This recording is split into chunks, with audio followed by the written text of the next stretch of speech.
I want to welcome you all to Hawaiian IANDS. I'm your host, Sean Lether. I'm thrilled to welcome you to our very first IANDS Experiential Healing Workshop, which we plan to start doing these on the fourth Tuesday of every month. Tonight, we're here to experience the mind-blowing intersection of past lives between lives, NDEs with Bruce E. Kaloski, Dr. Bruce. So, Dr. Bruce holds a doctorate degrees in both counseling psychology and clinical hypnotherapy, and is an international recognized expert in the fields of hypnotherapy and past life regression. What you're going to experience today is something he's been doing professionally since 1978. And something just for fun for you guys to know, he has a connection here in Hawaii and graduated from University of Hawaii in 1972, where he received his bachelorate degree in cultural anthropology. And he used to perform past life regressions on his classmates and roommates and lived down the street from me here in Waikiki. So you can find out more about Bruce on his website, drkaloski.com, or you can email him at the link in the chat. So first of all, Bruce is going to explain the process, and then after the session, we'll have a Q&A. So welcome, Bruce. Oh, thank you, Sean. Pleasure to be here. Glad you're here. Glad we're finally doing this. We've been talking about it for several months. So why don't you start everybody off with how you got into this? Oh, well, I guess I'd have to talk about how I got into both hypnotherapy and past life regression. It'd be a little roundabout way. I got interested in this by my father. My father was a fighter pilot during the war. He flew P-51s, was stationed in England at the time, and he had the misfortune of going down, of his engine quitting over the English Channel and going down in the drink, as they say. And after the war, he was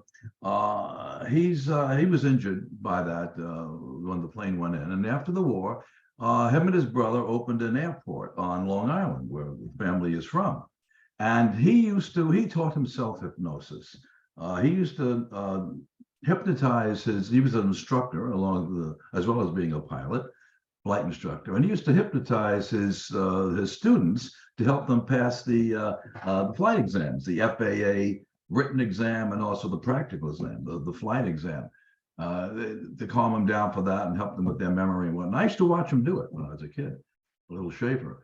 And I was rummaging through the attic one day, and I found all these old books about hypnosis. He was self-taught. There were no schools back then. You taught yourself. And I happened to come across a book called The Search for Bridie Murphy. And if you don't know about that book, that is a very seminal book in the field of reincarnation. It first brought reincarnation and past life regression to the forefront with the American public.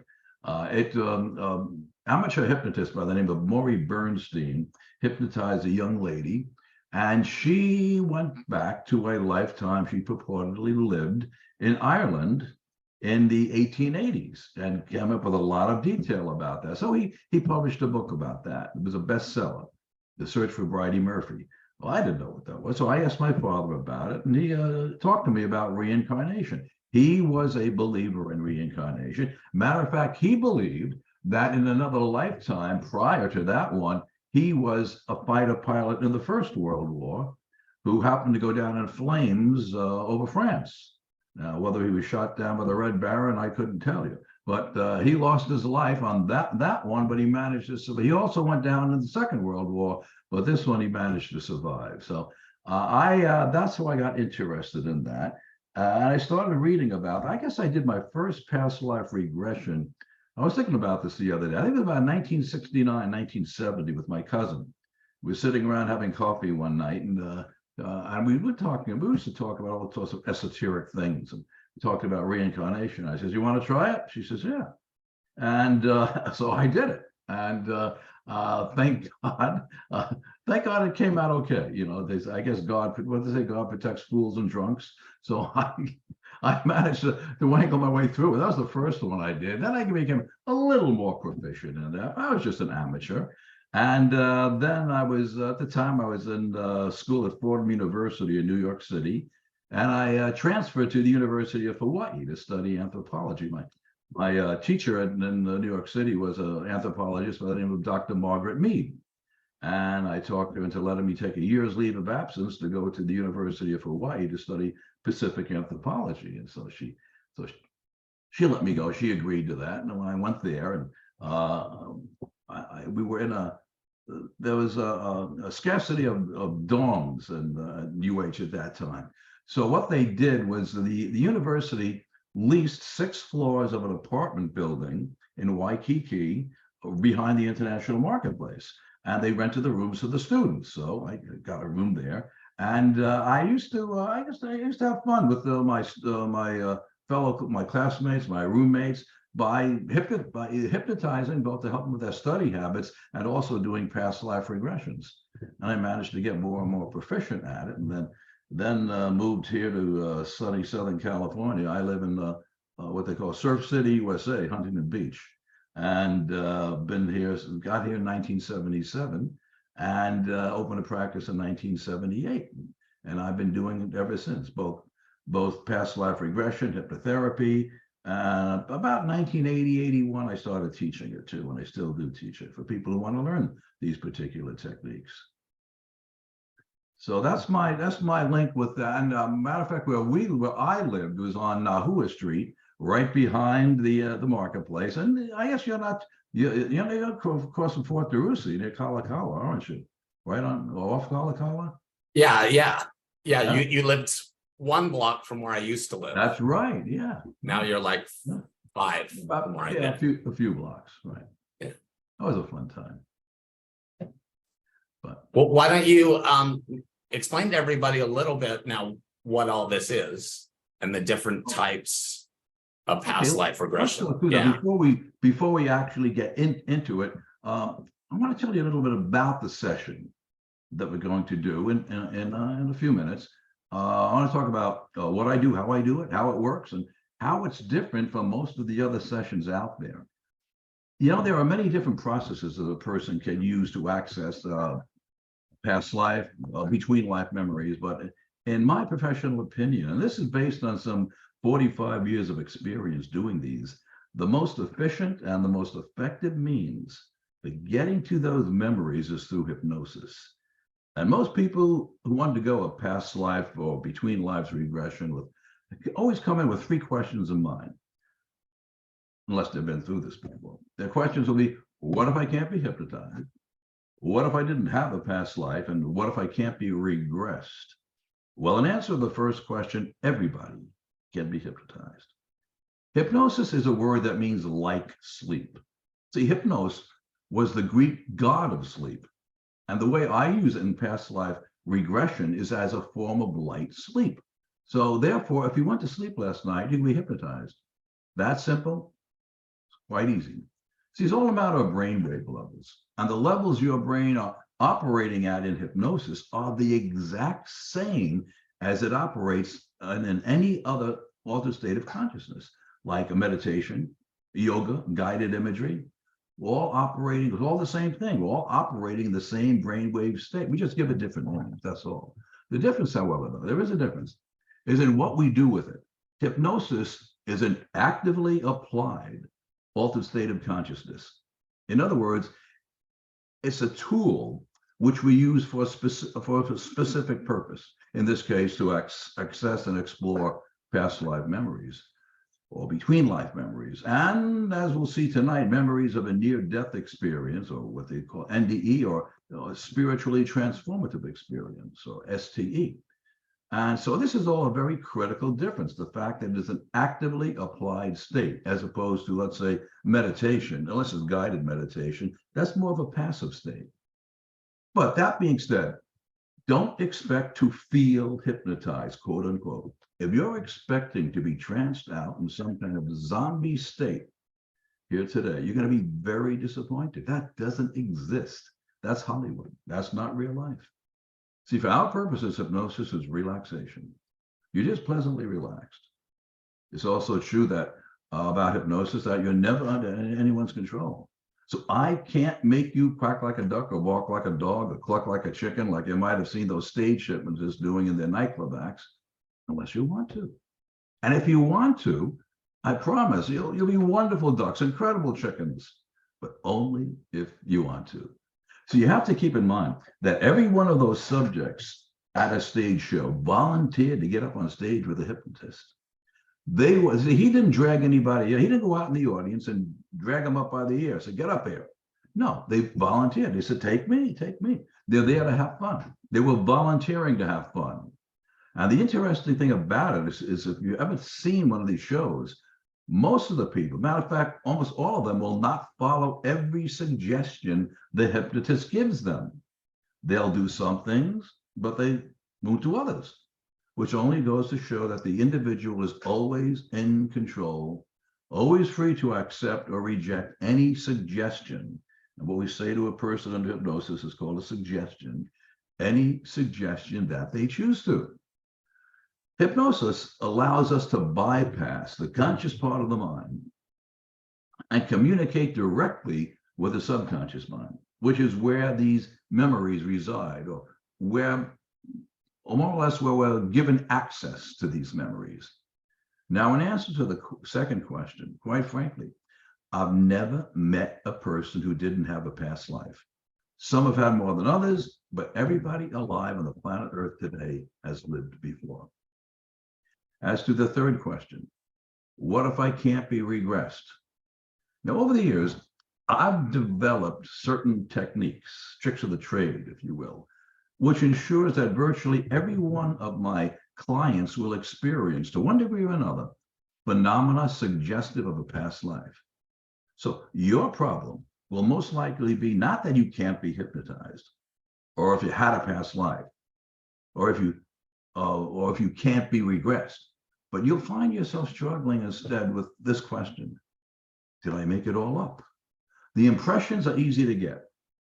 What's difficult is to decide whether they're fantasy, coming from your own memories of books or movies, or whether they reflect an actual past life reality.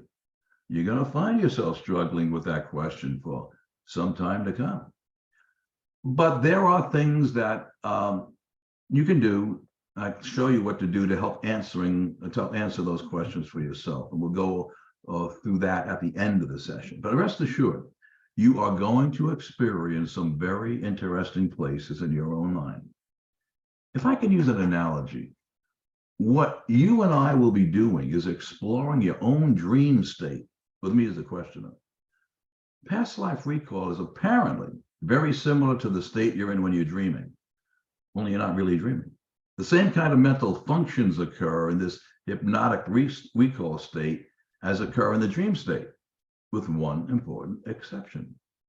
Physiologically, the part of the brain responsible for putting us to sleep at night, we call it the reticular activating system. It's a little organ at the base of the brain.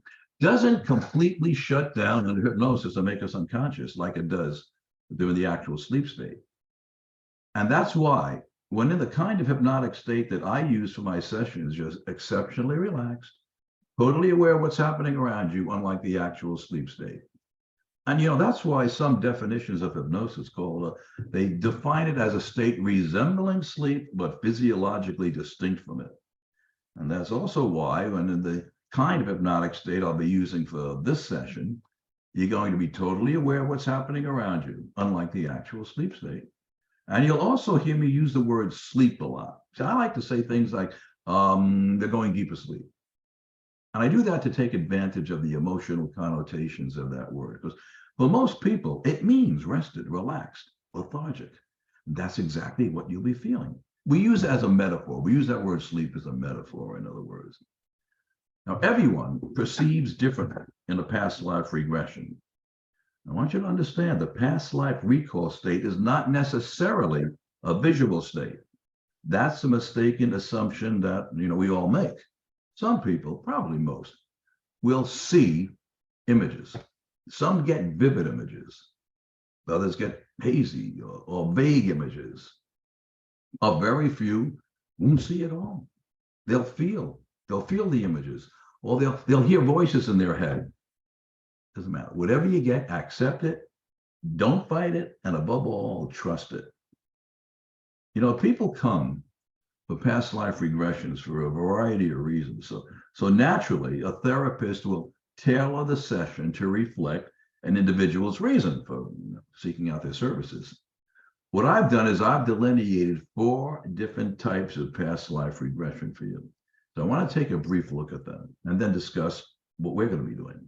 Now, the first session, I call it the Joe Friday session.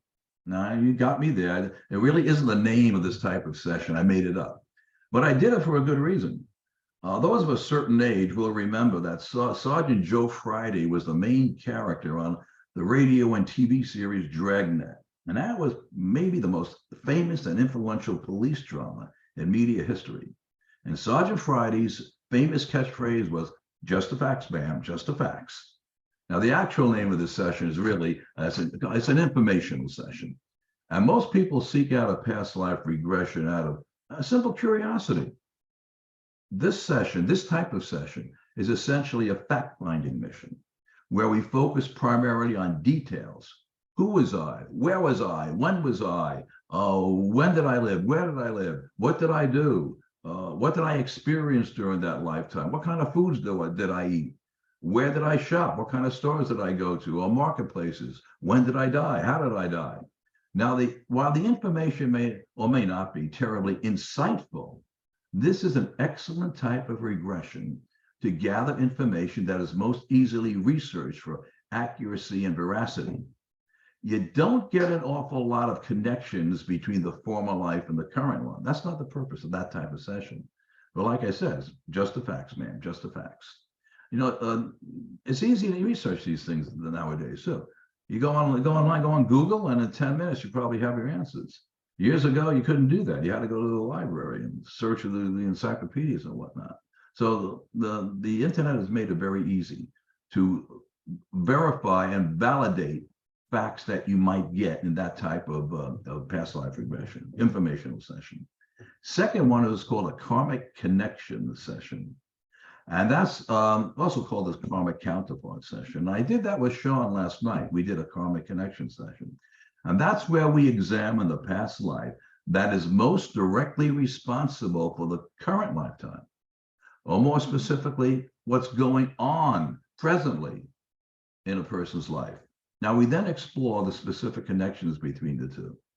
These connections might include relationships, like relatives, spouses, significant others, friends, co-workers, also talents that you might have had, your abilities, likes, dislikes, hobbies, careers. Third type of session is called a past life therapy session.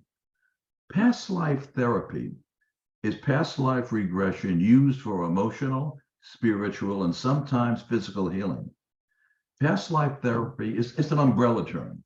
It encompasses a wide range of techniques, procedures, experiences. Now, for a long time now, actually about 3-4 decades, an increasing number of therapists have found that a host of human ills are treatable through a past life regression. That list might include eating disorders, alcoholism, drug addiction, allergies, asthma, depression, fears, phobias, obsessive compulsive disorders, psychosomatic pain, relationship problems, sexual problems, even financial issues. The list goes on and on. I'll give you an example. This happened I was teaching a class, teaching people to do what I do, past life regression training. And I was up in Santa Cruz, California. And as I do, I always pick someone out of the group and I demonstrate on them. So I was demonstrating past life therapy. And the fellow I picked happened to he wanted to be a motivational speaker. There was one problem. He was deathly afraid of public speaking. He wanted to be, you can't be a public speaker if you're afraid of public speaking. So he went back to a lifetime in ancient Rome. And his job was as the announcer in the Colosseum. What he had to do is he had to get out in front of 50,000 people in the Colosseum. He had a scroll. He would unfurl the scroll and read the events of the day, whatever it happened to be. Lions eating Christians, gladiators dismembering one another. And so he got out there in the middle of the Coliseum, 50,000 people around there. Now there's the emperor sitting in the stands, and he opens his scroll, and his friends played a joke on him by giving him an empty scroll. And he panicked. Oh my God, what am I going to do? Well, that in his mind caused his fear of public speaking. So by going through that, by reliving it, he was able to release his fear of public speaking. He went on to become a motivational speaker, one of the top motivational speakers to the Spanish market. That's just one example of how past life therapy can be used. Because what's really exciting is that in many cases, the simple unearthing of memories responsible for those, whatever the disorders are, alleviates them to such an extent that the issue or the problem is permanently resolved. And the fourth one, which is a bit apropos for what we're going to do tonight, one of them is called the Between Lives session. For many people, a between lives session can be the most profound, life-changing, healing, transformative experience of them all. Simple definition of between lives regression. It's also known as life between lives regression or soul regression. You might hear that term. It's a trip taken to the time between your death in the lifetime directly preceding this one and your birth into a current lifetime. So you get to meet your soul guide, your soul group, the people that we reincarnate with from lifetime to lifetime. We get to experience planning the current life, learn the reasons and purpose of why we're here, and learn about what's it all about. Now, today's session is going to be a little different, however. It's a session that Sean asked me to create specifically for his NDE and afterlife groups. What I'm going to do, I'm going to combine a past life regression, between lives regression, and what's called a revivification, or of any near-death or spiritually transformative experience that you might have had. I need you to understand that when I say that I'm going to take you back to the lifetime directly prior to this one, it may or may not be, for instance, if you were born in the, let's say in the 1950s, 60s, 70s, 80s, it might not be to a lifetime where you were alive in the early part of the 20th century. Even though chronologically we think that that's logical, you may find yourself going back 400 or 500 years, because there is a theory among quantum physicists, and Albert Einstein was one of the first to promulgate this, that there is no time. Past, present, and the future exist as one. So I'll do this with a person saying, want you to go back to lifetime directly lived prior to this one. They'll go back 500 years. I've had that happen. I find that happening very simple. So that answers the question that many people probably have in their minds. Can I reincarnate into the past? Yes, you can. So I'm going to begin by having you close your eyes. Then I'm going to have you relax. You're going to be listening in full awareness of everything I'm saying. Then I'm going to do something called progressive relaxation. I'm going to relax your body from the top of your scalp to the tips of your toes. Then I'm going to deepen the state. I'll then do something to establish what we call rapid eye movement, because that's where dreams take place, the REM state. But you'll still be very conscious. Also, once I've gotten you in this REM state, I'm going to ask you to flash on pleasant memories and experiences in this life that you're not likely to immediately consciously recall if I put you on the spot and ask you to remember it. And it might be something that you haven't thought about in a long time. And I do that for several reasons. First, I want to give you the experience of that instant memory flash that you get under hypnosis. Second, I want you to have the experience of flashing on memories and finding out what it's like to be in touch with this sensory memory bank. And third, I want you to realize the incredible capacity of that marvelous computer we call the subconscious mind to recall things that might have been lost to conscious awareness. And that way, you're going to recognize and realize that you have the ability to remember much more than past experiences in this life. You can remember experiences from other lives.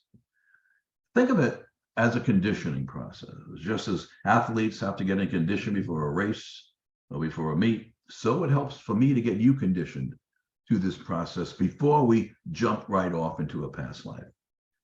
When I've got you in that past life, and also in the between life state, and also the revivification of the NDE or the STE, I'm going to be asking you questions which, while you're under hypnosis, which you will answer in your own mind. Because obviously, because it's a group session, what I normally do when I'm working one-on-one with a client, they're talking to me. We're having this whole feedback dialogue. You can't do that when you're working with a whole bunch of people. You can't have them all talking at once. So we have you answer the questions in your own mind. And sometimes this is an advantage, believe it or not, because when you ask a person to talk, for some people, they involve the cognitive processes of the mind when they have to talk, which is what talking out loud is. And that could tend to lighten the state, which is something that I really don't want to do. So I don't want you to be too deep, but I also don't want you too light in the state of hypnosis. See, I need to strike a delicate balance. So again, you'll answer my questions in your mind. I'll give you ample time to do that. And as I said, once more, I then take you to the life that you lived directly prior to this one. And as I said, in theory, at least, the past, present, and future all exist at the same time.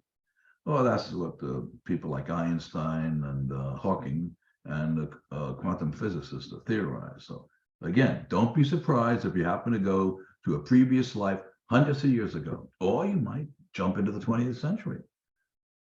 We're going to briefly review that life, but I'm using it mainly as a jumping off point for the between life state. I do that by taking you through the death experience, and then we go directly to the between life state. And after a little romp through the between lives, we're going to have you remember and recall either a near-death experience or a spiritually transformative experience, and see if we can get some details that you might have forgotten. Now, it's critically important that you not attempt to analyze or rationalize whatever I am saying in this session, or whatever you're experiencing, even if it seems silly or unusual. You can analyze that later. And don't be afraid to use your imagination to prime the pump, so to speak. You know, I grew up on a duck farm on Long Island, and I can remember as I went about, we have these water pumps around the farm, and to get water, to get the pump to bring up water, you'd have to pour a dipper of priming water down the top of the old pump, because of course, before it would bring up fresh water. That's what they mean by priming the pump. Your imagination can be that initial dipper of priming water. If, for example, when we get you back to a previous lifetime, and if you're not immediately receiving clear and independent visions and details of that life, then don't be afraid to use your imagination and put yourself, for instance, into a time period, perhaps, that you might resonate with. Some of you might resonate with the 1920s or the Civil War or wherever, revolutionary times, Elizabethan England, doesn't matter. It might be a scene from a movie that you saw, or a book you read, or something someone described to you or told you about. Just make up a story if you have to. Pick a place, make things up as you go along. And you heard me right. There's a method to my madness in asking you to do this. First of all, it will prime the pump. It'll get the ball rolling.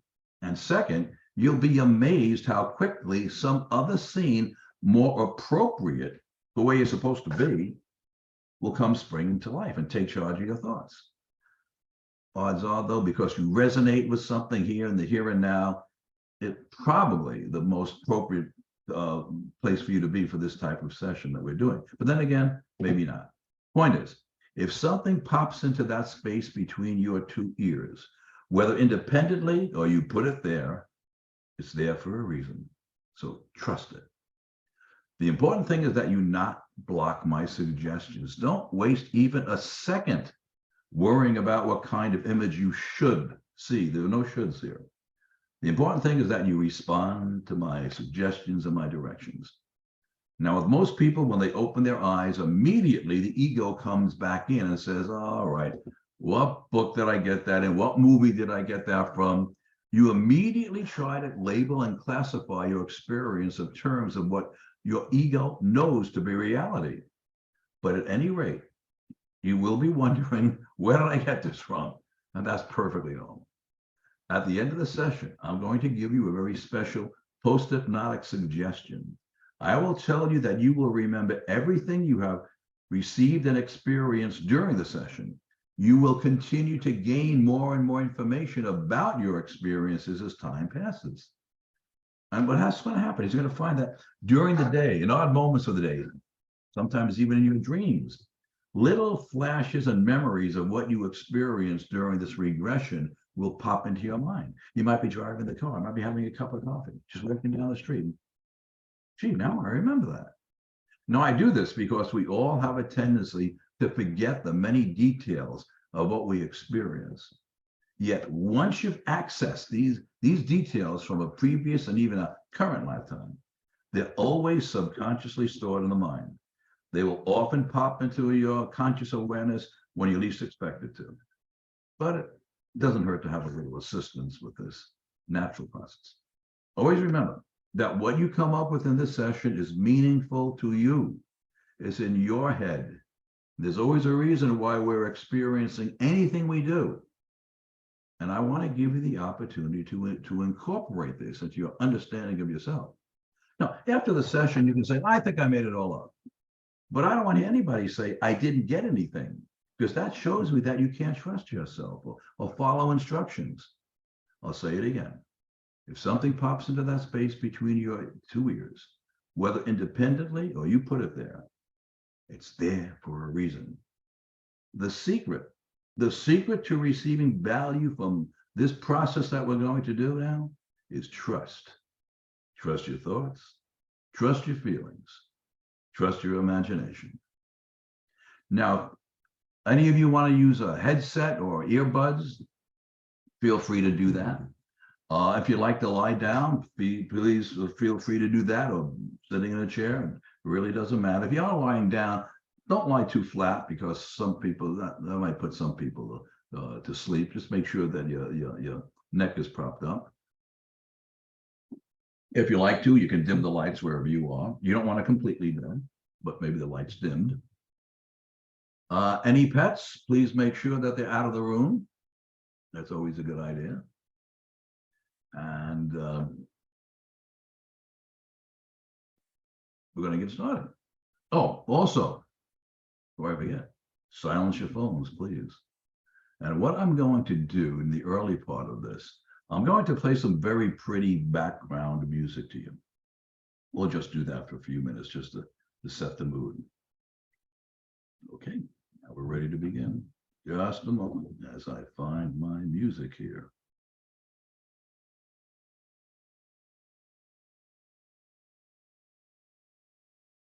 So sit back, relax, make yourself comfortable. Let your hands rest easily in your lap or by your side, or across your chest. And adjust yourself to the most comfortable position you like. That's fine. Just close your eyes and let them stay closed. Good. Now, I'd like you to notice just how much more comfortable you can feel by taking one very big, satisfying, lung-filling breath. Go ahead. A deep, satisfying breath.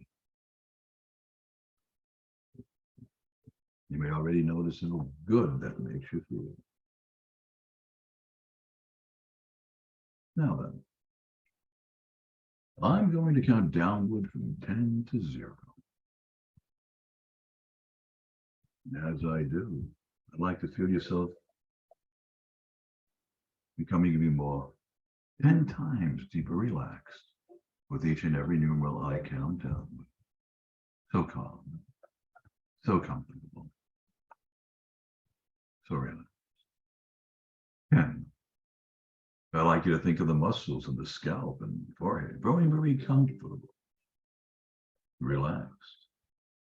You find that as you think of these muscles relaxing, they will do so. And as the muscles of the forehead relax, you may notice a slight increase in tension around the eyes.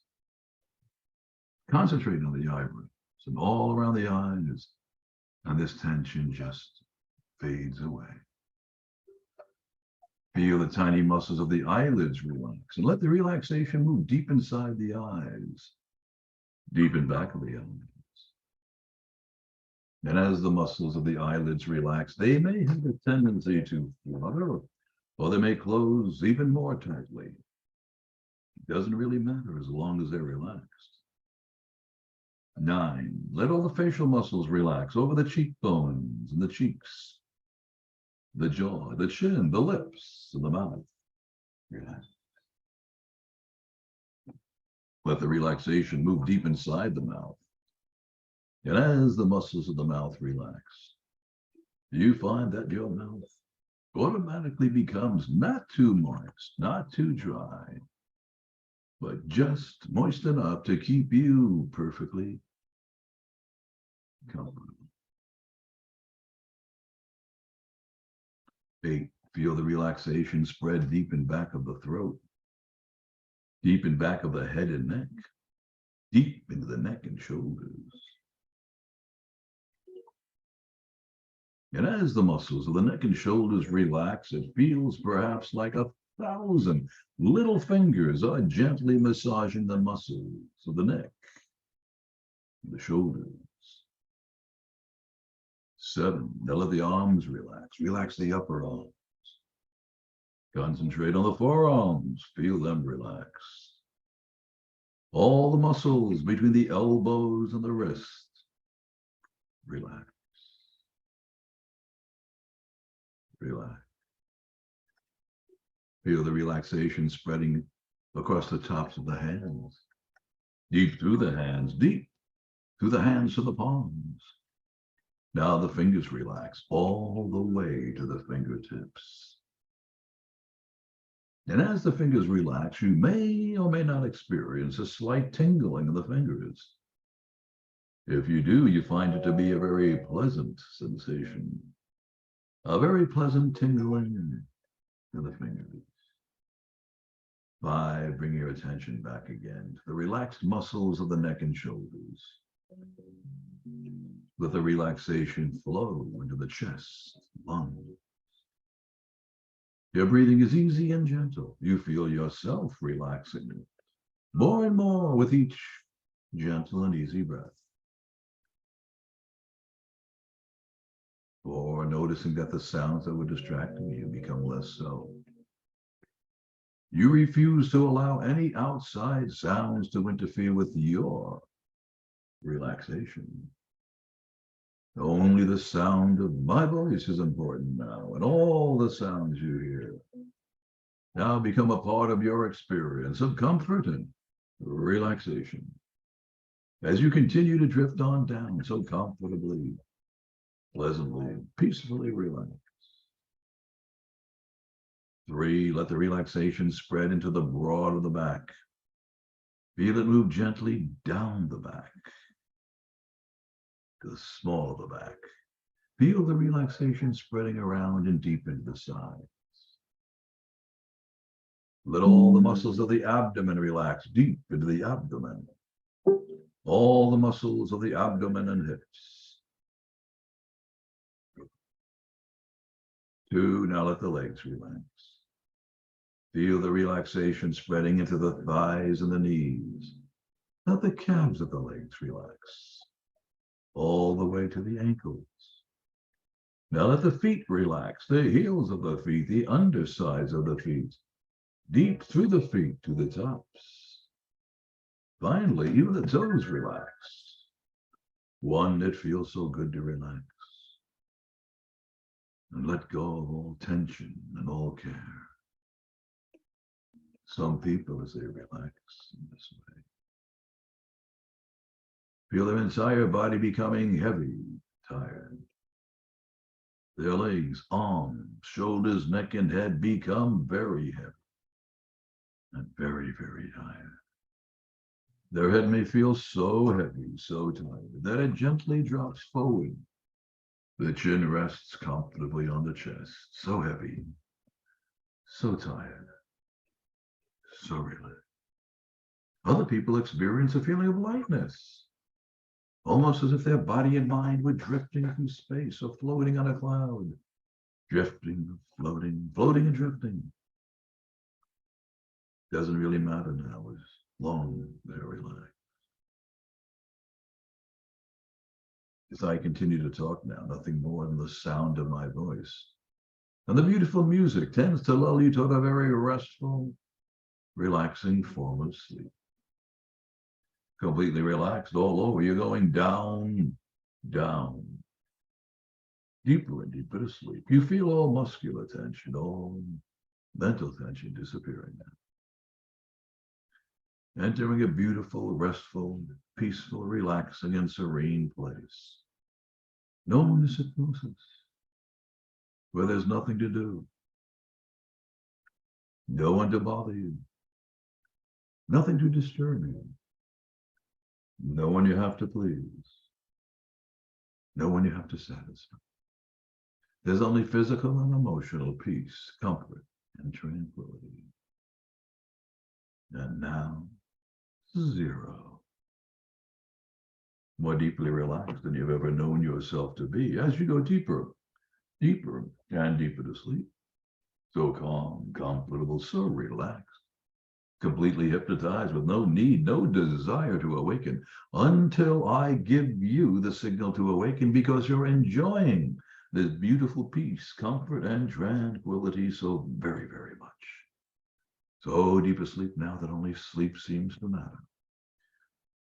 With each gentle and easy breath you take, with every moment that passes, with each and every word I speak to you, you just relax even more, go even deeper to sleep, even deeper to sleep.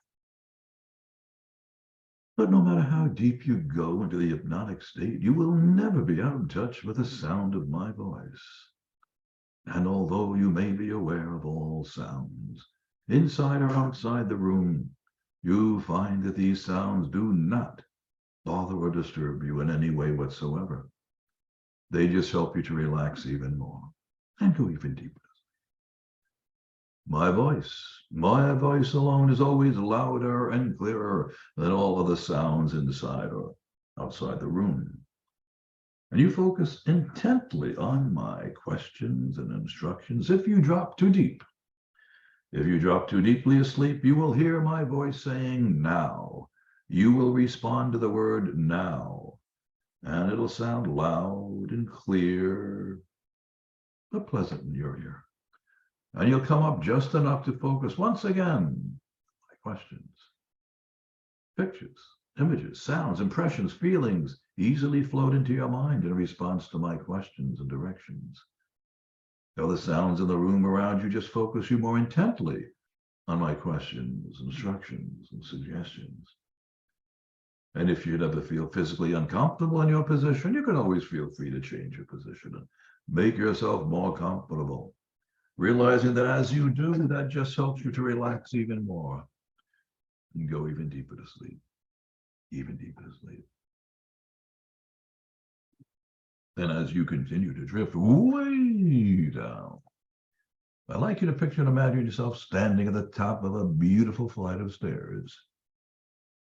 These stairs are covered with your very favorite type and color of carpet. There are 10 steps on this stairway. And as I count downward from 10 to 0, I'd like you to picture and imagine yourself slowly stepping down the stairway. With each and every numeral I count down, with each and every step you take downward, you find yourself going even 10 times deeper asleep. 10 times deeper asleep. When I reach the count of 0, and you reach the bottom of the stairs, you'll be 1,000 times deeper than you are now. 1,000 times deeper. Counting now. 10. As you step down, going deeper and deeper to sleep. 9, deeper yet. Much, much, much deeper to sleep. 8, so calm, comfortable, so relaxed as you drift on down. 7, continuing to drift way down. 6, deeper yet. There's no one to bother you, nothing to disturb you, no one you need to please, no one you have to satisfy. 5, halfway there now, as you continue to drift on down. 4, more calm, comfortable, and relaxed than you've ever known yourself to be. 3, deeper yet. Much, much, much deeper to sleep. 2, so calm, so comfortable, so relaxed as you drift on down. 1, almost to the bottom now. And you feel so peaceful, calm, relaxed and tranquil. And with the next numeral, you go even 1,000 times deeper. And now, 0. With each gentle and easy breath you take, with every moment that passes, you go even deeper to sleep, even deeper to sleep. And as you continue to drift on down, so calm, comfortable, so relaxed, I want you to go back into your memory to a time when you were standing outside of the front door of the house or the apartment where you're now living. You're now standing on the outside and in front of the door or your own house or apartment. Your eyes are seeing that door. Your brain has registered it. You're there now. I want you to make a leap of the imagination. I want you to leave the front of your house or apartment by lifting gently off the ground. I want you to fly. That's right, fly, as you might have done in your dreams.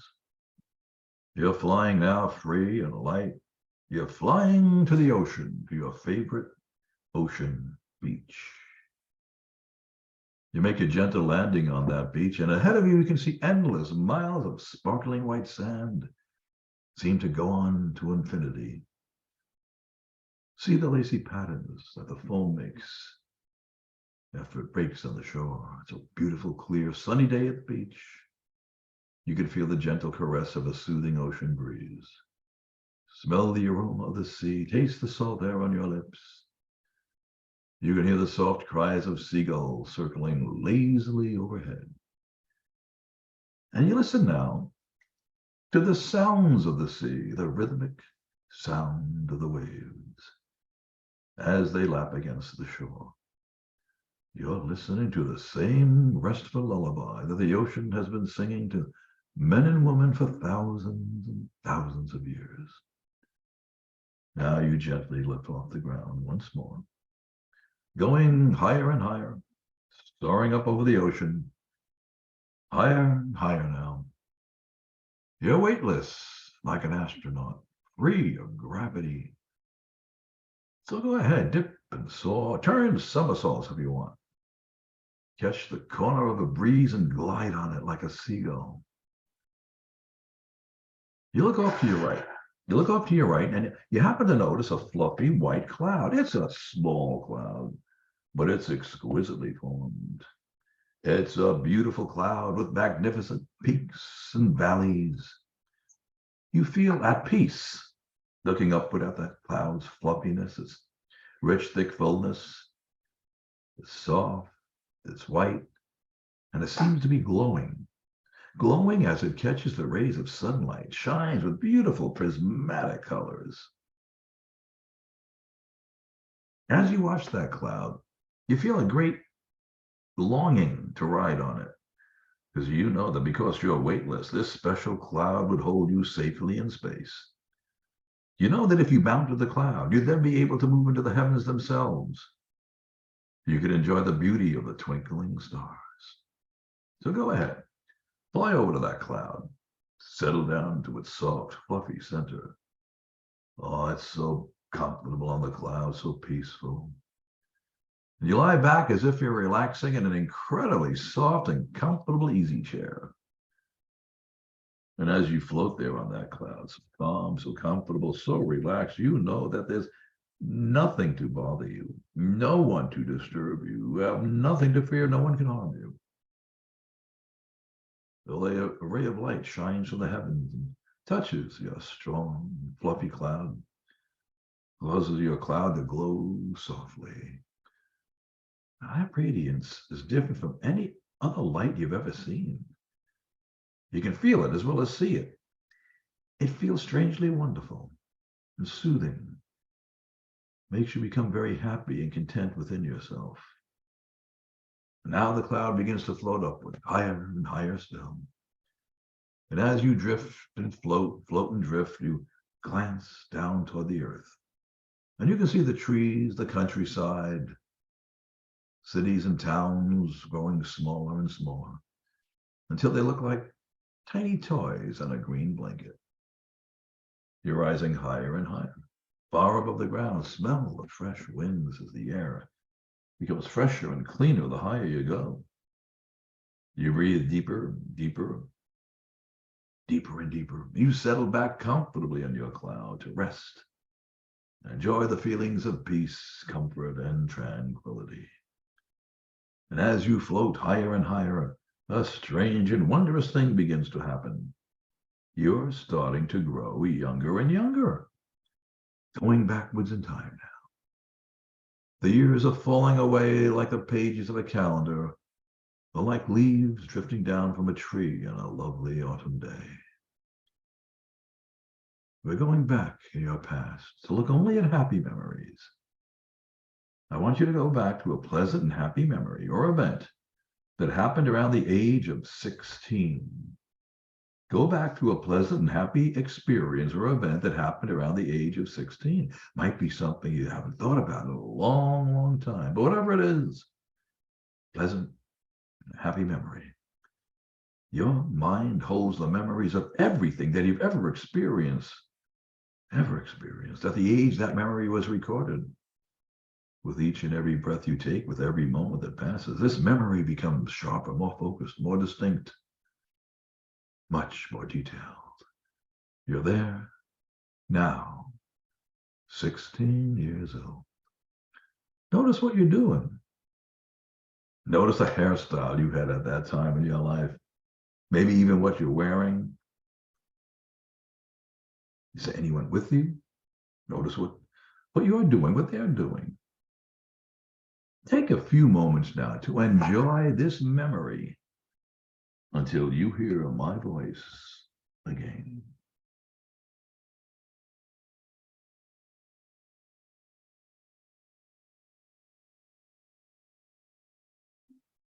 Continuing to move backwards in time now. The time marches on. You're growing younger and younger. Younger still. You're 15, 14, 13, 12 years old. See yourself at 12 years of age. Again, notice what you look like, what you're wearing, how you wore your hair back then, who's around you, favorite friends maybe, or family. Continuing to move backwards in time. You're now 11, 10, 9, 8, 7, 6, 5 years old. See yourself at 5 years of age. Where are you? Who are you with? What are you doing? Are you with your friends? Are you playing? Recognizing and realizing that you can remember much more than a childhood memory. Also recognizing and realizing that whatever it is you're remembering for a reason. Of all the thousands and thousands of memories in your mind, you might want to ask yourself, why this memory? What's its significance? The answer to that question may come immediately, or it may come in time when you least expect it to.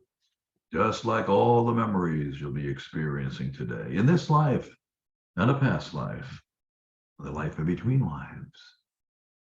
Growing younger still, you're now 4, 3, 2, 1 year old. And still you move backward in time, back to the time of your birth. The moment of your arrival, your very first breath of air. And now going back still further into your mother's womb, floating so peacefully in the amniotic fluid, safe and secure, just as you are now, on your cloud. Still you go further back through time and space. And although you are still uniquely you, you cease to inhabit the physical confines of your body. It's like you are a ball of radiant energy. The cloud takes you into the vast, infinite blackness of space. Suddenly you see an opening ahead of you. It's coming closer and closer. You easily slip through this opening. And now you notice it's not just an opening, it's a tunnel. A tunnel filled with myriad designs, multicolored lights floating all around you. There's a bright white light at the end of the tunnel. See that light far ahead at the end of the tunnel. And as you speed to the end of the tunnel, you become aware of a sensation of rising energy all around you. You're aware of a high-pitched ringing sound that's growing in intensity. The multicolored lights dance around you, and you experience an incredible feeling of well-being, ecstasy, as you realize that you're moving even further back through time, back through space, to a life you lived before this one, to another existence, a place and a time where your own unique entity inhabited another physical body, in another place, another time. Coming swiftly to the end of the tunnel, you find yourself bathed in a beautiful, warm, soothing, and protective white light. And now you slip easily through it to a strange and a glorious place. A place that exists beyond time. And you see below you a panorama of the earth from the beginning to the present date. You see all the lands, all the continents, all the times, all the peoples.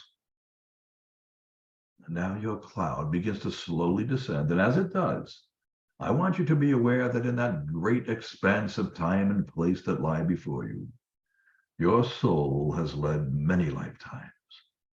And you can sense them, feel them, maybe even see some of them, as if it were a kaleidoscope in front of you, going round and round, moving swiftly at first. But now your subconscious mind directs that kaleidoscope of lives to slow, slower yet, until it stops at the life you lived directly prior to this, your current lifetime. Your subconscious mind will direct you to the life you lived, the body you inhabited just prior to this, your current life.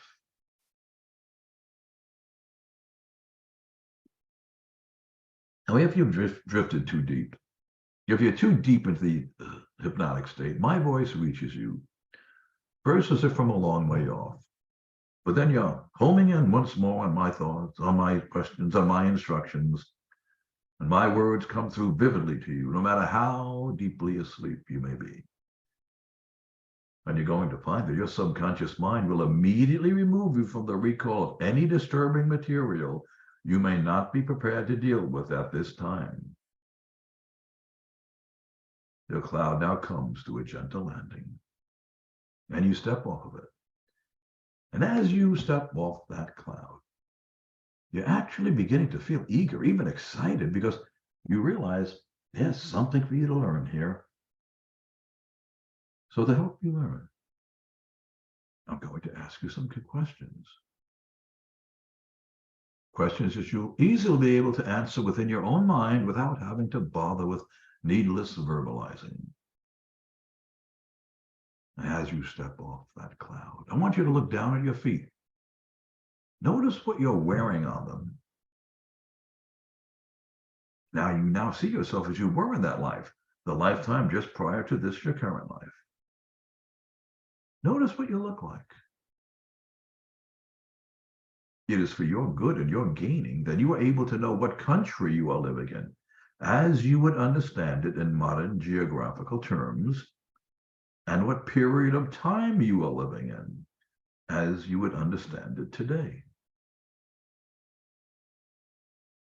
You can step out of yourself for just a moment, step out of that body, look back at it, and you can see the color of your eyes, your hair, your skin.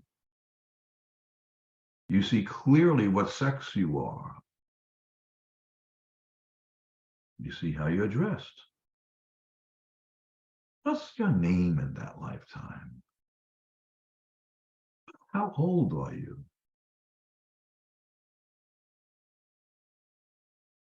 Now we're going to very quickly scan that life. I want you to be aware of certain details of that life. Did you live to adulthood in that life? What was your occupation? Are you rich, poor, middle class? Did you marry?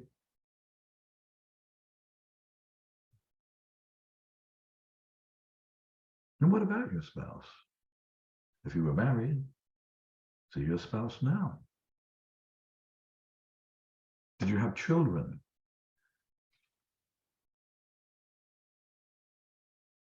Now, would you generally describe that life as a happy one or an unhappy one?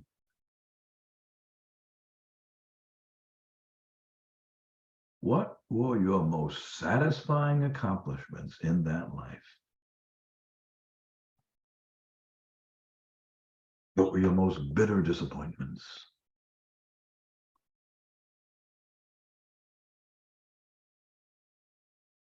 Who are the major characters in that lifetime that have come with you into this, your present lifetime? And how are they related to you in this, your present lifetime?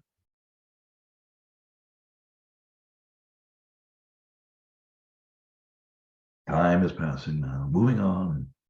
And now for your good and your gaining, at the count of 3 and not before the count of 3, without pain, distress, fear, apprehension, or emotion of any kind, you're going to move forward to the very last day of your life in this past life you're now examining.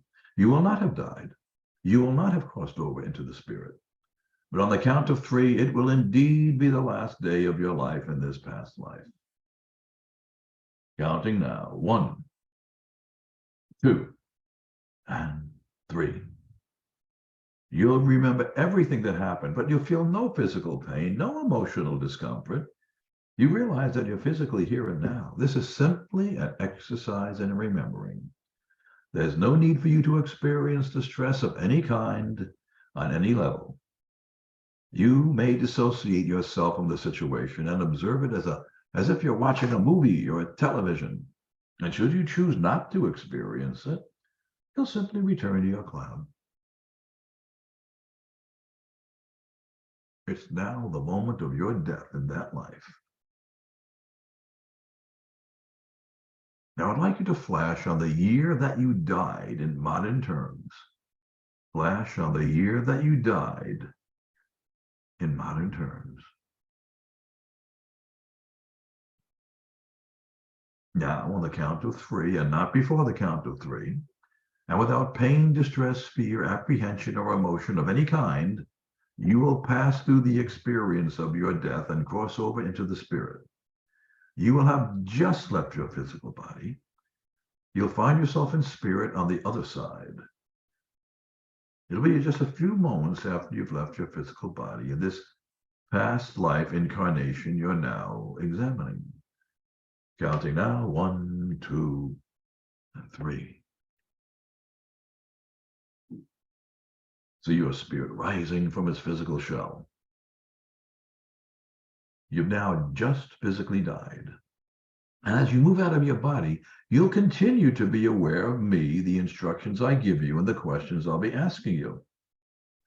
Notice, is there anyone there to meet you as you transition and leave your body? Is it someone you know and recognize?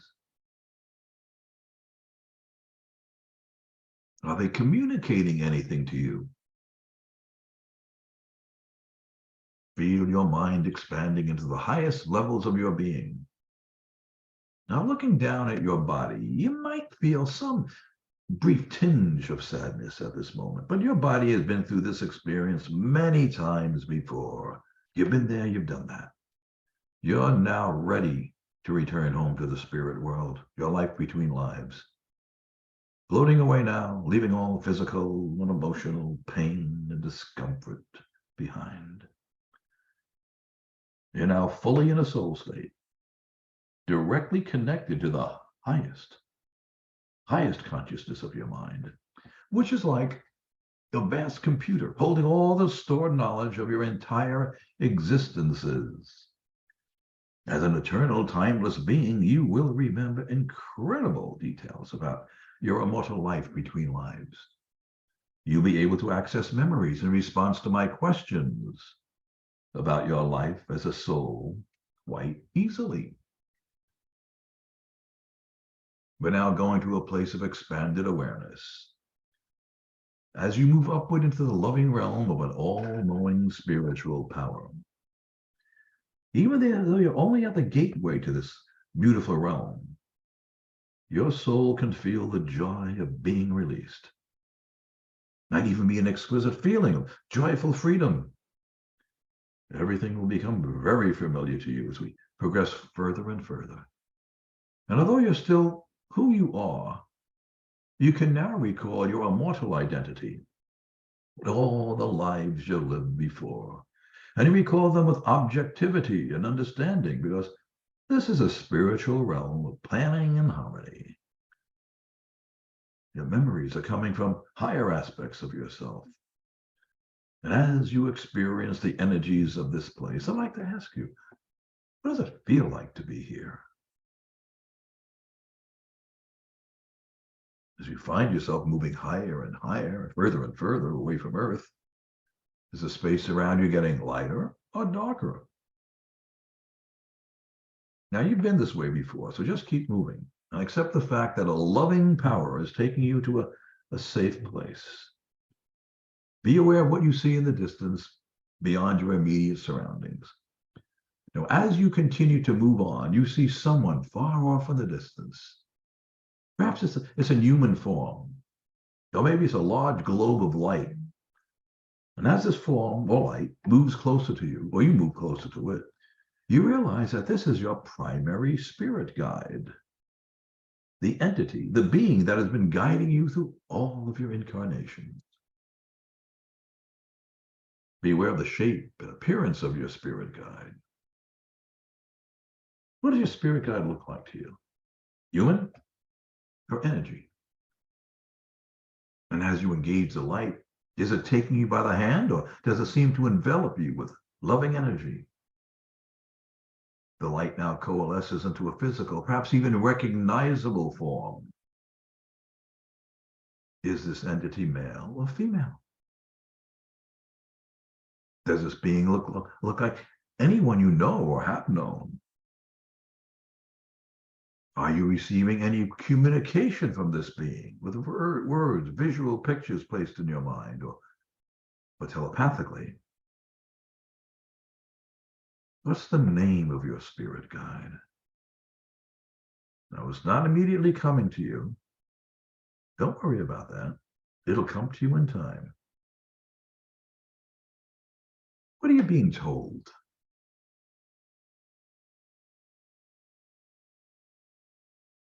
You're now being taken by your spirit guide to an orientation place for a debriefing and what's commonly known as a life review.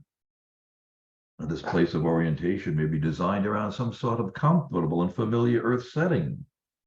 Or perhaps a garden where you're sitting on a white marble bench, or a familiar room of some sort with a table and chairs, or an area of open ground, or an airy place composed of clouds, or even some place totally different from what I just described. Whatever and wherever it is, you're there now. While you're talking to your guide, do you review what goals you established in advance of your past life? Have you met any of these goals? Relative to these goals, what was your greatest achievement in that past life you just examined? What was your greatest disappointment? How would you compare your last few lives with all those you lived before in terms of your continuing development? What was your guide's role in helping you before, during, and after your lives? So how does your spirit guide feel about your performance in your last life? Does your guide offer any opinions about your overall advancement during this orientation? A review. Does your guide feel you're making progress?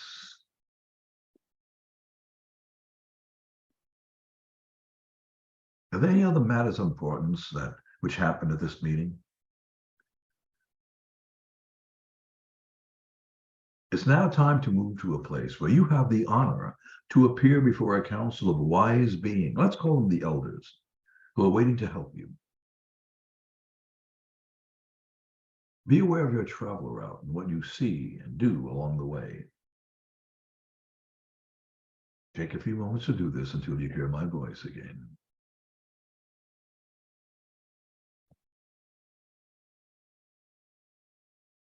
You're now entering the council chamber. Notice what the chamber looks like. And you could feel love, understanding, and acceptance emanating from the members of the council. How many beings do you see waiting for you? Is your spirit guide in the chamber with you? And if so, where's the guide positioned in relationship to you? In front of you, beside you, behind you? Where do you position yourself in relation to the council? Are you going to stand or sit? Are the members of the council standing or sitting? Do you have the sense that one of the elders will serve as chairperson, moderator, or director of these proceedings? What's the first thing you hear in your mind? Which elder addresses you first?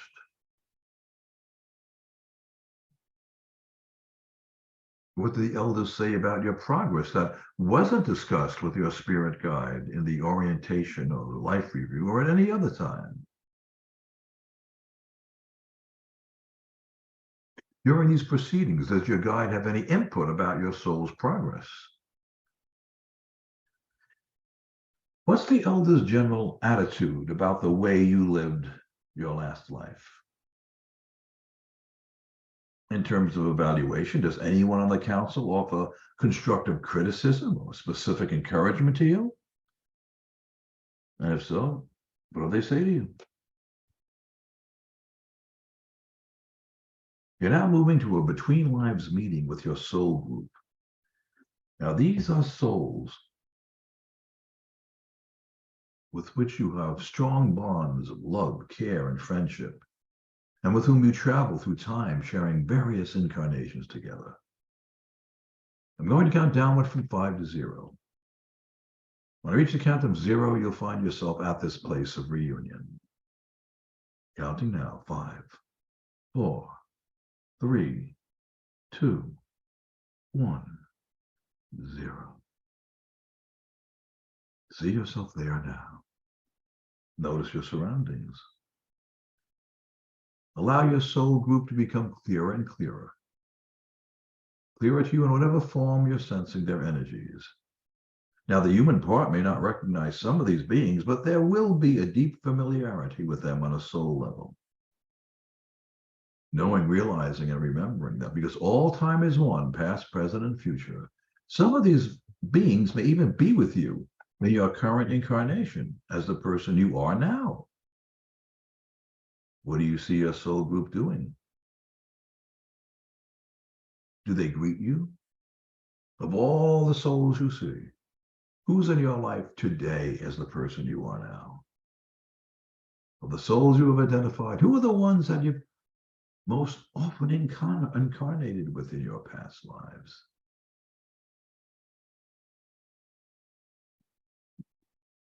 It's now time to begin the preparations to incarnate into your current life.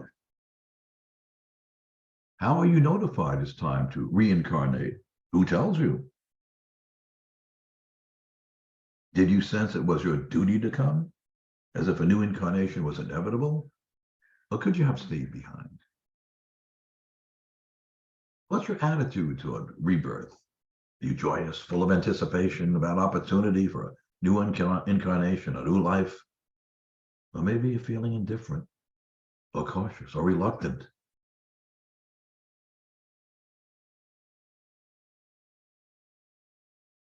In a moment, I'm going to count from 5 down to 1. When I reach the count of 1, you'll find yourself in a place or situation where you are planning, either alone or with others, aspects and details of your next incarnation, which is the one you're in now. 5, 4, 3, 2, 1. What are your surroundings like? Who else is there to help you? Is it perhaps members of the council of elders, or maybe members of your soul group or your spirit guides? Maybe someone else? Or is it just you?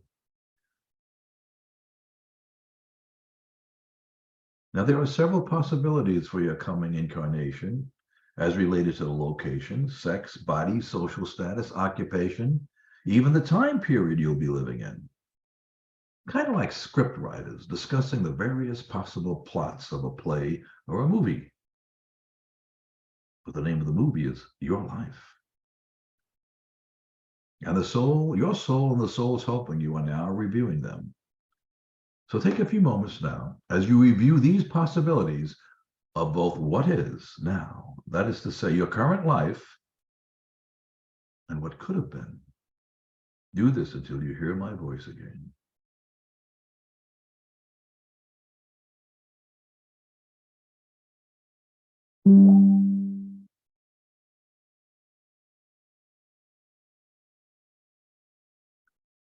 Now recall the part where you're making decisions about your soul contracts between you and those who will be part of your coming life, which is, of course, your current life. Now, the part which is you already knows this, but now you're learning and understanding the how and why of that planning of the contracts you're making for this, your current incarnation.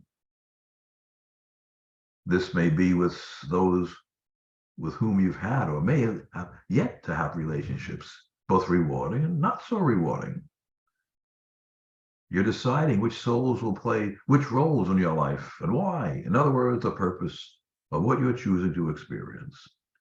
Recalling the part where you're deciding who your parents and family will be.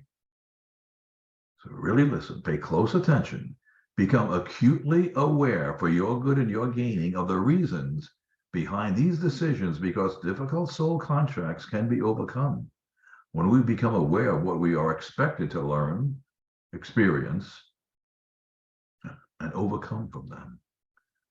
So take a few moments now to understand your soul contracts and the decisions behind them until you hear my voice again.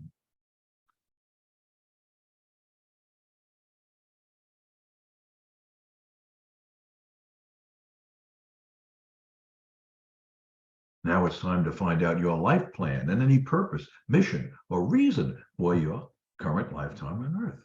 Why things happen as they did, or why things will happen as they will, and why you made the decisions that you made, why you chose the experiences that you did, for after all, life is a journey of learning and experience. So observe your thoughts, feelings, and insights about your life purpose. Find out what you need to find out and learn what you must do. So take a few moments now to understand your soul purpose and the decisions behind them until you hear my voice again.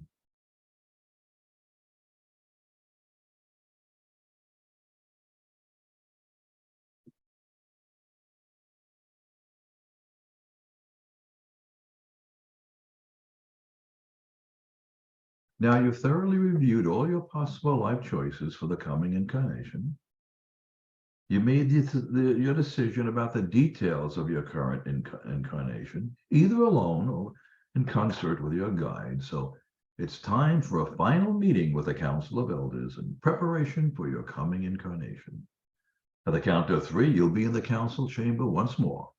1, 2, 3. So how do the elders feel about your choice? Did they suggest any changes? And if so, what are they?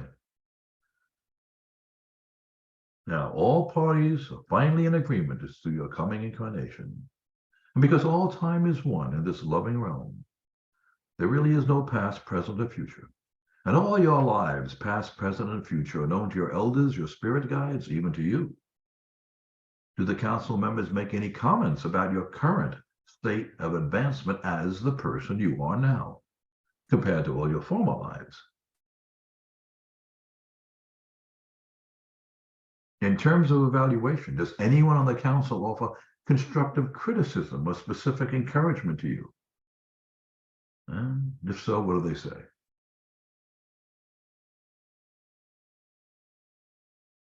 What message is being given to you that could be useful in this, your current life?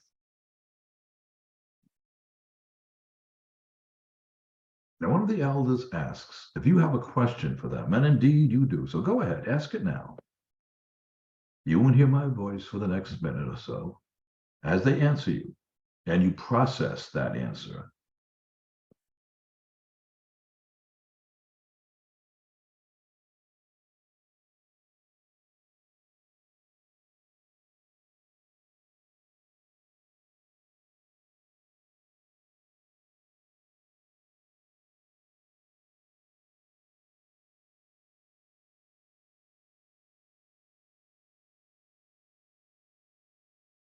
You thank your elders for the kindness they extended to you in answering your question, and they wish you well on your journey.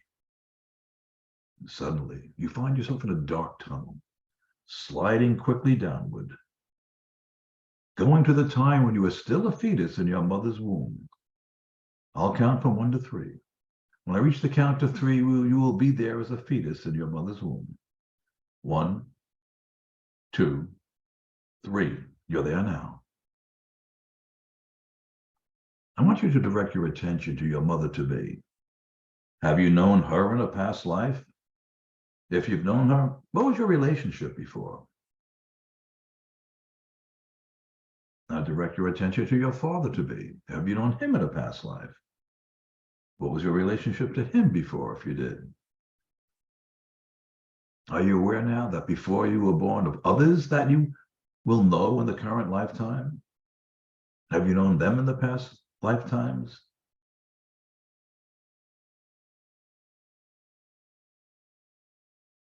Now, I want you to direct your attention to the developing fetus who will be you.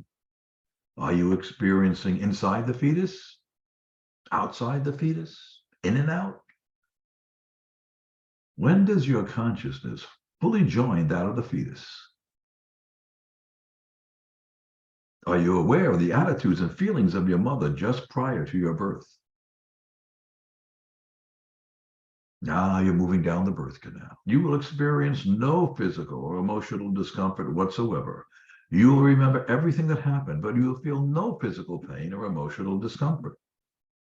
You realize that you're physically here and now, and this is simply an exercise in remembering.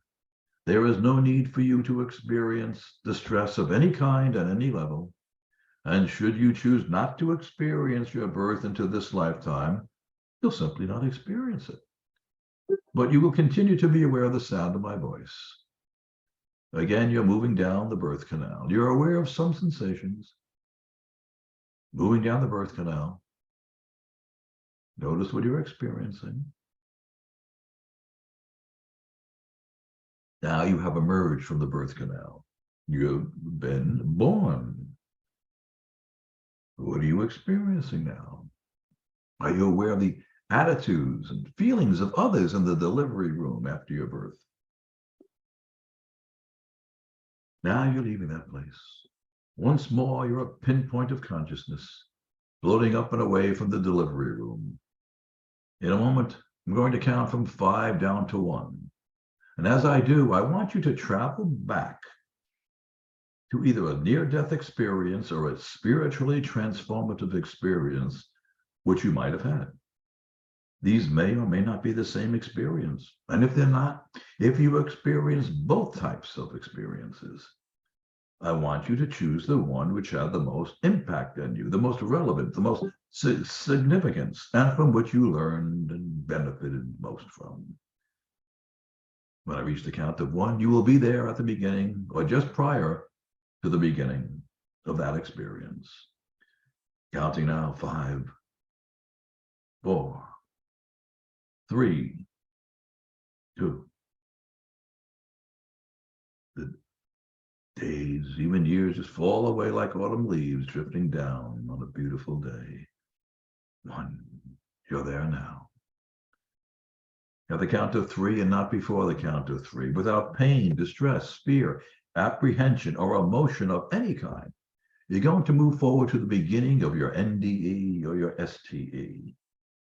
Counting now. 1, 2, 3. You'll remember everything that happened, but you'll feel no physical pain or emotional discomfort. You realize that you're physically here and now. This is simply an exercise in remembering. There's no need for you to experience distress of any kind, at any level. If you wish, you may disassociate yourself from the situation and observe it clinically and dispassionately as if watching a movie or a television. Intensely aware of what the emotions were, but not necessarily experiencing them until and unless I suggest so. And should you choose not to experience it, you can simply return to the safety of the cloud that you used to begin your journey today. Now be aware of the circumstances leading to your NDE or STE. Where are you? Are you inside or outside?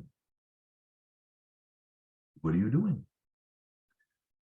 Beginning now to move through your NDE, STE. You experience no physical pain or emotional discomfort.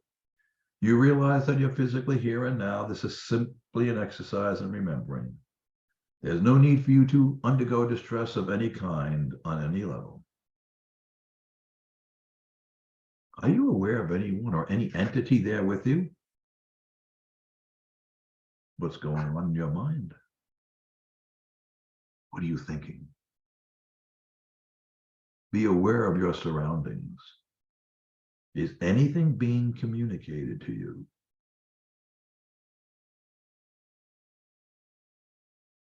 Now, I want you to experience all the details of this event. Your memories are extremely vivid and accurate.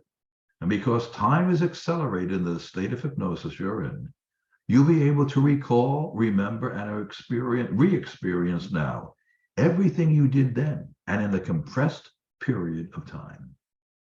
So for the next few moments, I'm going to be quiet as you experience these things in your mind until you hear my voice again.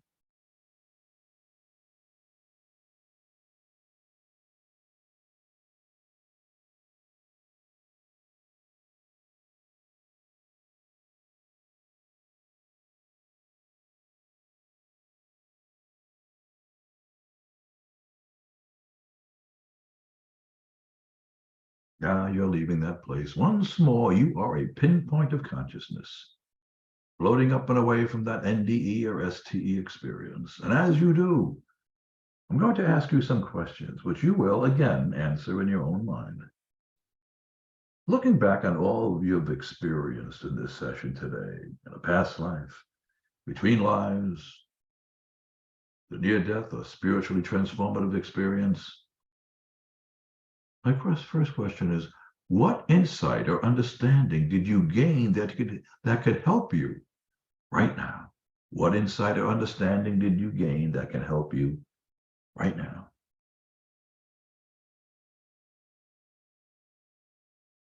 Second question, how can those insights and understandings be applied in a realistic and constructive manner to make some changes in your projected future?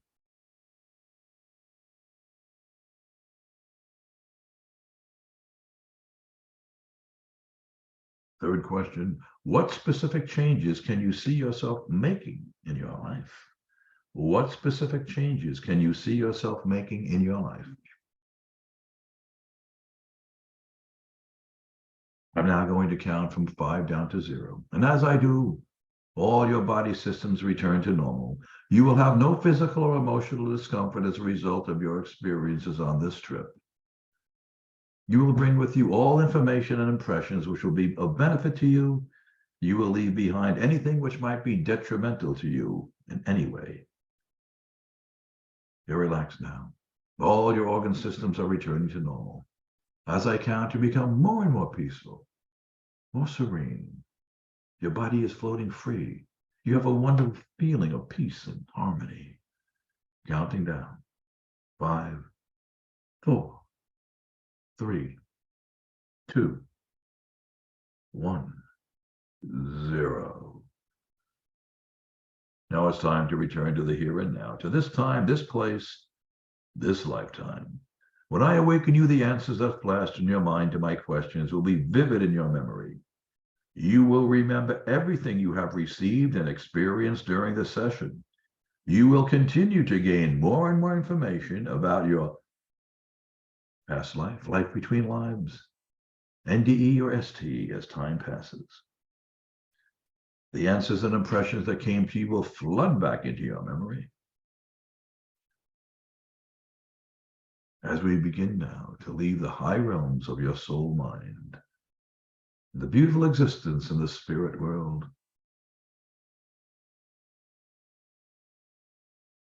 listen carefully now. During the next 7 days, you will dream about the experiences you had in this session. And during the day, in odd moments of the day, bits and pieces of experiences that you may have consciously forgotten, that may have been buried in your mind for years and years, or even centuries, return to your awareness, unearthed, as it were, bright, shiny, and fresh as something from a time capsule. Your subconscious mind will work on absorbing and integrating these experiences into your conscious awareness. If there are connections or commonality between the different things you experience today, your mind will be made aware of them. At the end of 7 days, you will have a deeper understanding of yourself. You will see how these experiences fit into the attitudes and feelings that you carry with you now. You'll be in touch with portions of yourself that have been closed away from your awareness. You'll increase your ability to reach these parts of yourself. Your dreams will become more a part of your conscious awareness. As this experience today is integrated for you in your own individual search for your own individual truth. Now it's time to return to the here and now, to this time, this place, this lifetime. When I awaken you, the answers that flash in your mind to my questions will be vivid in your memory. You will remember everything you have received and experienced during this session, and you'll continue to gain more and more information as time passes. Now, in a moment, I'm going to awaken you by counting from 1 up to 5. When I reach the count of 5, your eyes will open. You'll be wide awake, completely out of the hypnotic state, awakening with a marvelous feeling of well-being, feeling fine, feeling wonderful in every conceivable way. Counting now. 1, you're beginning to awaken. 2, you're completely and totally relaxed. 3, you're physically refreshed, mentally alert. 4, you are exceptionally clear-headed. And 5, eyes open, wide awake, feeling fine and wonderful. Welcome back.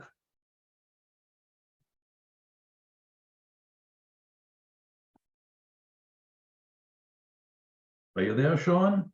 I'm there, here. I didn't hear any snoring, so I assumed you were. Yeah, I am here. I had to be very careful because, yeah, I was trying not to go into it because, you know, somebody's got to keep this ship afloat.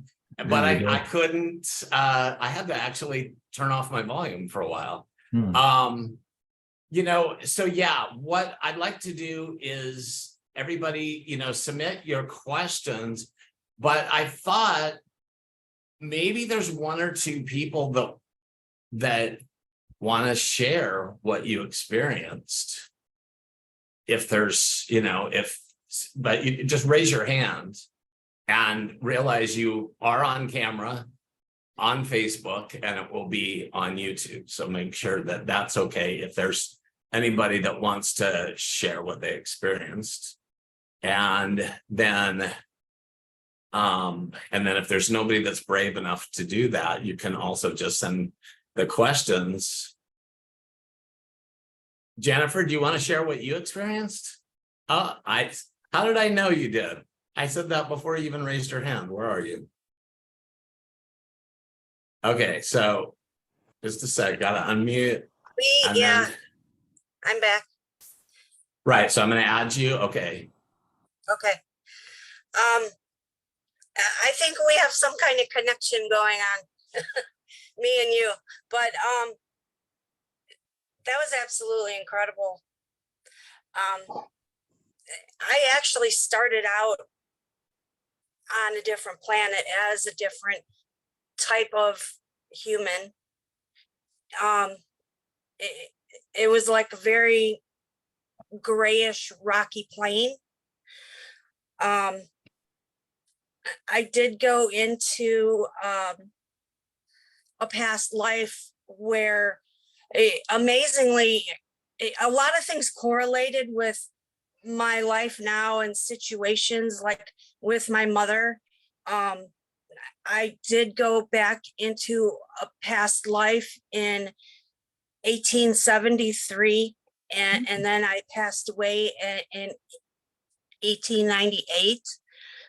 My father was a woodworker and passed away early, so it left me and my mother, and we were somewhat well off for the time because my dad was in such high demand, but he died in some kind of accident early, and it was me and my mother, and we were always dressed up, and she was always taking care of me.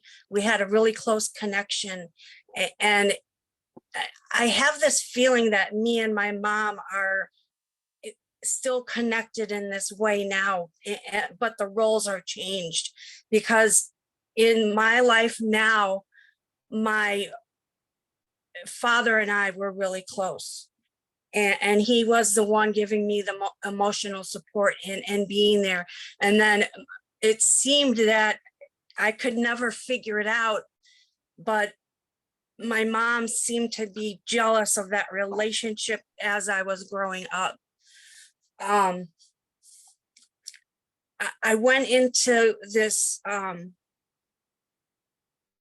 in-between space where I was actually an orb, and this goes into my NDE because it was all about energy and all about orb, and I have actually been a couple times going back after passing away, and I'm part of this orb realm that has a higher understanding, and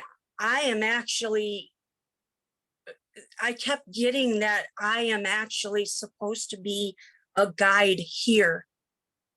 I am actually supposed to be very aware, which for most of my life now here, I'm going through therapy, and I tell my therapist all the time, I am so aware of everything, and I can tune in, and I came back from my NDE with this psychic ability.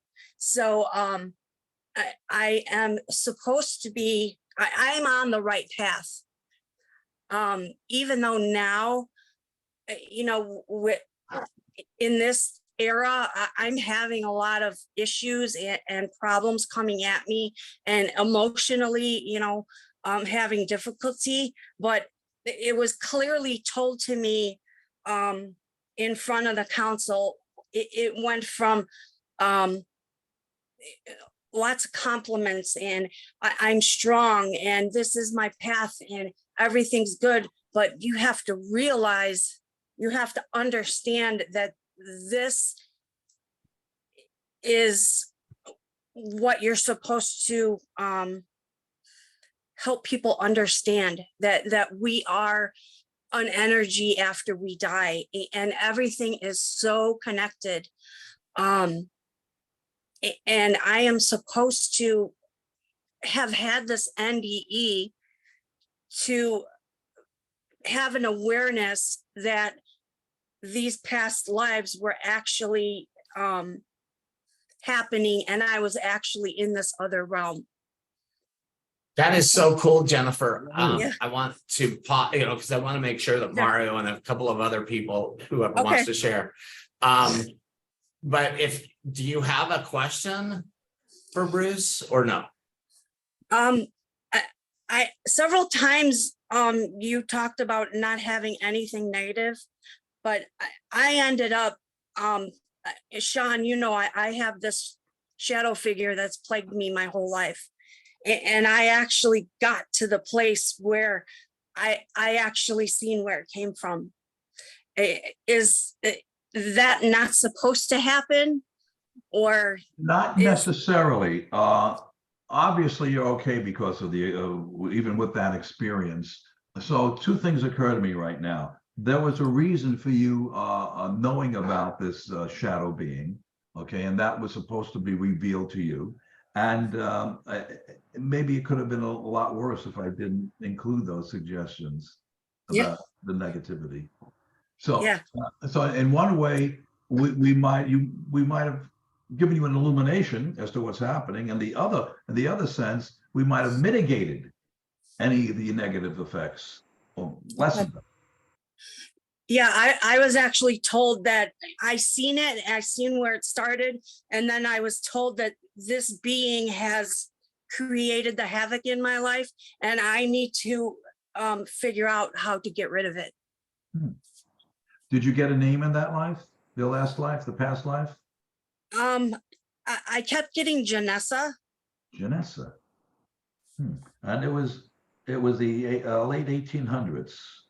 Yeah, 1873. And then I passed away at 1898. And there was a little article in the newspaper, because I actually worked for a book writer, and like everybody in the town wrote about how nice and helpful I was, and that was nice. Let's see what you come up with over the next few days. You may have something that's researchable there. You work for a book writer. Maybe you'll get the name of the book writer. Yeah, that's great. Thank you so much. My pleasure. Thanks, Jennifer. Okay. Mario, do you want to share? Yes, I would love to share. Oops, hold on, wait just a sec. Okay. I gotta get Bruce back. There we go. There he is. Appreciate it. Thank you, Bruce, for doing this. I didn't expect it to be I underestimated you. Thank you very much. It was really vivid, but I first of all, I giggled a little, but was still very relaxed when we got to the cloud. And then when we were in between, and you asked, what do you feel about this place and the people who are there with you? I felt like this is where I'm meant to be.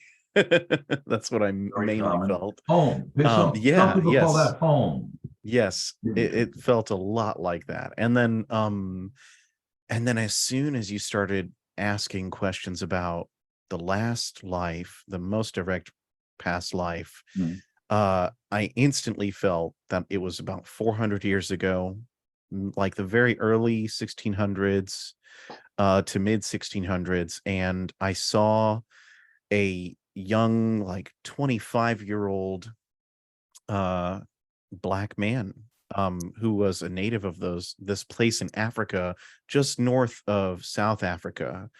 It was to the west, and I just looked it up. I think it's Namibia, and I was a herder. It was not farming mostly, it was herding, and we weren't keeping track of history. We were keeping track of just seasons and herds and groupings of animals. But when I I wanted to know more, like, okay, and you asked questions. I felt that that age was when I had decided in that life to become a spiritual leader in that life. Hmm. And the biggest achievement was so odd. It was so oddly, it was small but great. And this person felt this way. I felt this way. I had helped a woman, a young woman, who I believe is now my current wife. I had helped her avoid a terrible choice, of marrying or being with someone, and had helped her avoid a really harsh life. And it worked. And I was very, very proud of that. Super satisfied. It was very much in the middle of me learning things still. And then my biggest disappointment, which I just confirmed in Wikipedia, my biggest disappointment is that at one point, my whole village was destroyed, and I was alone, but I had come to terms with it in some way. I don't know, but I had gotten about 65, 68, and I had a beard, I had a staff, I had clothing that was remarkably alike to some pictures I just found, extremely alike. And I think the last day of my life, it was just a few years after the village had burned, and I saw some invading white people, and raised my staff, and I said, you know, I felt like just totally me. I didn't feel like wrong. I didn't feel um I don't know, angry. It was just, look at me, I'm here. No, nothing can stop me from being me. And then I felt like I had received a gunshot wound in the heart, and they finished me off getting up closer. But no discomfort, just I know it happened. And then the council and everything, I've been making strides in my lives. That was profound. It was very profound. Doing better than you thought. Oh yeah. Lots of hey, you're doing great. No, there's Hey, a not lot of, bad. yeah. The only thing was, I know that I gained a peek into possibilities in the future. They were like, I could see three people, and one of them, they're going to be the soonest person I meet next, who helps me kind of get into my flow, helps me blossom in this life. But they were like a little shadowy, and I knew that was there because I shouldn't know too much. I'm too clever. I'll try and figure it out. I shouldn't know too much. So, but I'm going to meet someone who helps me with the biggest thing is that last life didn't care or understand money at all. Didn't care about it, didn't understand it, but was incredibly good at managing life and managing guiding. And I've had that here in this life. And I'm really frustrated. I'm terrible with money, but not stupid. I save, I know what to do with it. It just seems to keep on leaving. I need to pay for something every week or so. And it's just like, I never have anything. So I felt like, don't worry. And my council member, the last thing they said was, just be patient, okay? You're a little eager. Just be patient. And he said it like I was just being an annoying kid asking for candy. And I was like, fine, I get it. Okay, no problem. So I felt it was fantastic. That was very, very, very deep. Thank you so much for that. My Thank you. pleasure. Thanks, Mario. No problem. Does anybody else want to share? If you do, raise your hand. And while somebody else is getting brave, Lusana, are you wanting to share? You've got a smile that kind of tells me you do. Do you? Nod or yeah or no? Yes? Okay, something told me yeah. Okay, so you just have to unmute. There you go. Mahalo. I need to hide captioning. It's first time to use this device with Zoom. So, wow. Mahalo, Bruce. And sorry, I can't remember your name, who've been inviting me to come for so long. Sean. OMG. I'm a feeler, not so much of a visual person. And but I got while going through the tunnel, I guess it was the first one I got, the patterns on digits. This was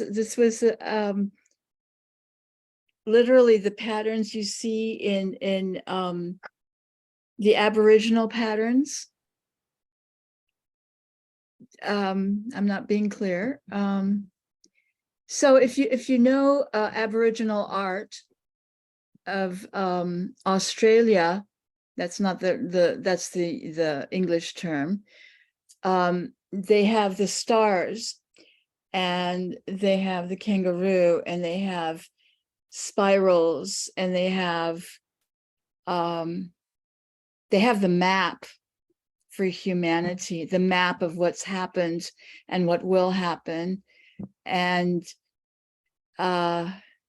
so when you said the lights in the tunnel, that's what I got, was the literally the pictures that they paint on their, and I got Ulu. Sorry, not Ulu. What's the Uluru?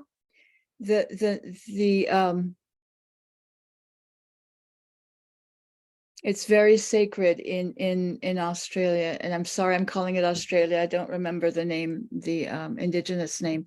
So that's where like oh, that's where I'm going. And then it's like, oh no, and then sorry, it's still the processing. Then it's like the last lifetime was Easter Island, and Really? yeah. Hmm.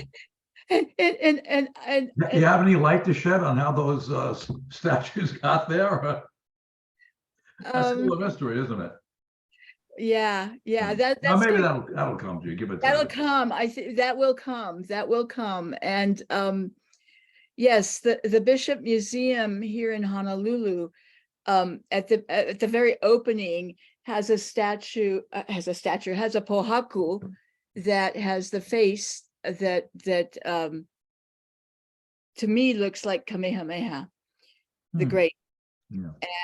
And when I drove in, I don't know, a couple of years ago, and the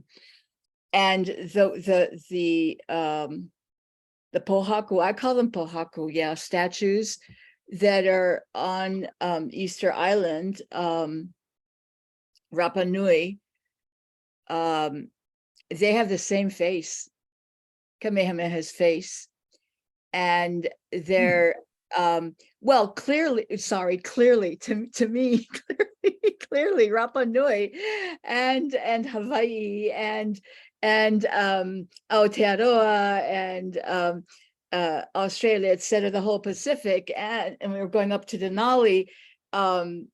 Sorry, Denali is actually north, so that way.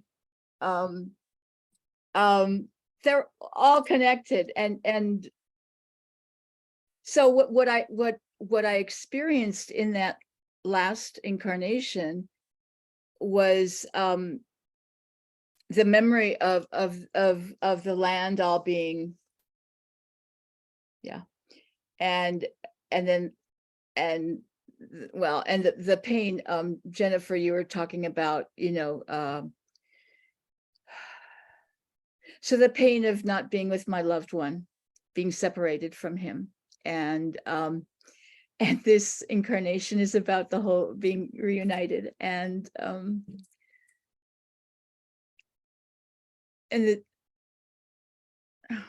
he was my cloud. He was my cloud. And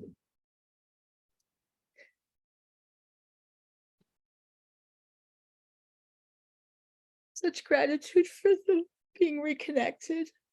It is so healing, and such gratitude for all who've prayed for me.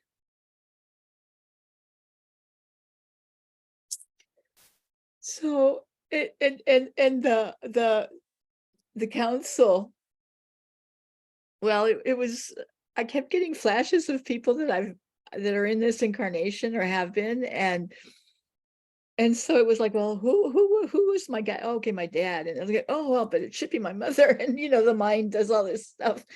And so Abraham of the Bible was there, and in the council, and just all these amazing beings. And I'm just so grateful to you, Sean, for continuing to invite me. I hadn't figured out a way to join the group because I have a 5 p.m. meeting every Tuesday that I need to be at. And I said, this time I said, no, I have to be there. I'm going to be late. Sorry, guys. So thank you for your commitment to having me join in, and I will be joining in. I promise. This was Bruce. Okay. And I got to say, your voice, oh my God. Oh, you're so kind. It's very soothing, isn't it? It's so soothing. I mean, I had long ago, we're talking 25 years ago, maybe longer. No, 97, had regression, and I could not handle, the external noises and all of that. And yet that helped prepare me for this, which was I'm really grateful for that. And so Bruce, amazing. If you come back, I don't know if are you a regular, or is this a special occasion that we have? I think Sean and I will do something again. Oh yeah, he'll be distant back. future. Not too distant future. Yeah, for sure. They're gonna talk. And your Facebook group is on your website, right? Because he has a great Facebook group. Yes, it was a name change. I have to get that. Thanks for reminding me. I just changed the name a couple of days ago. I know. I don't forgot. remember. I have to change that on the website now. It's reincarnation, past lives, and life after death. Yeah. Reincarnation, past lives, and life after death.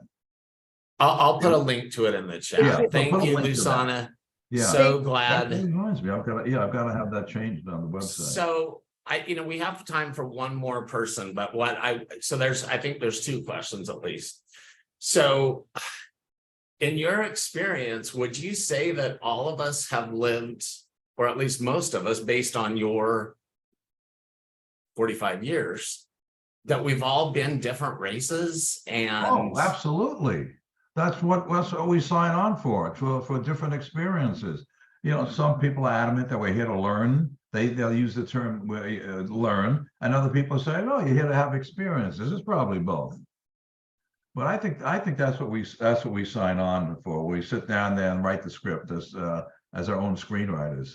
So we just let's try it this time. This way was this race or this. And then may decide, well, I kind of like being that race. So I'm gonna let's do that a couple of lives. Then we'll switch over to something else. So it's just like taking. I use the analogy of taking a trip.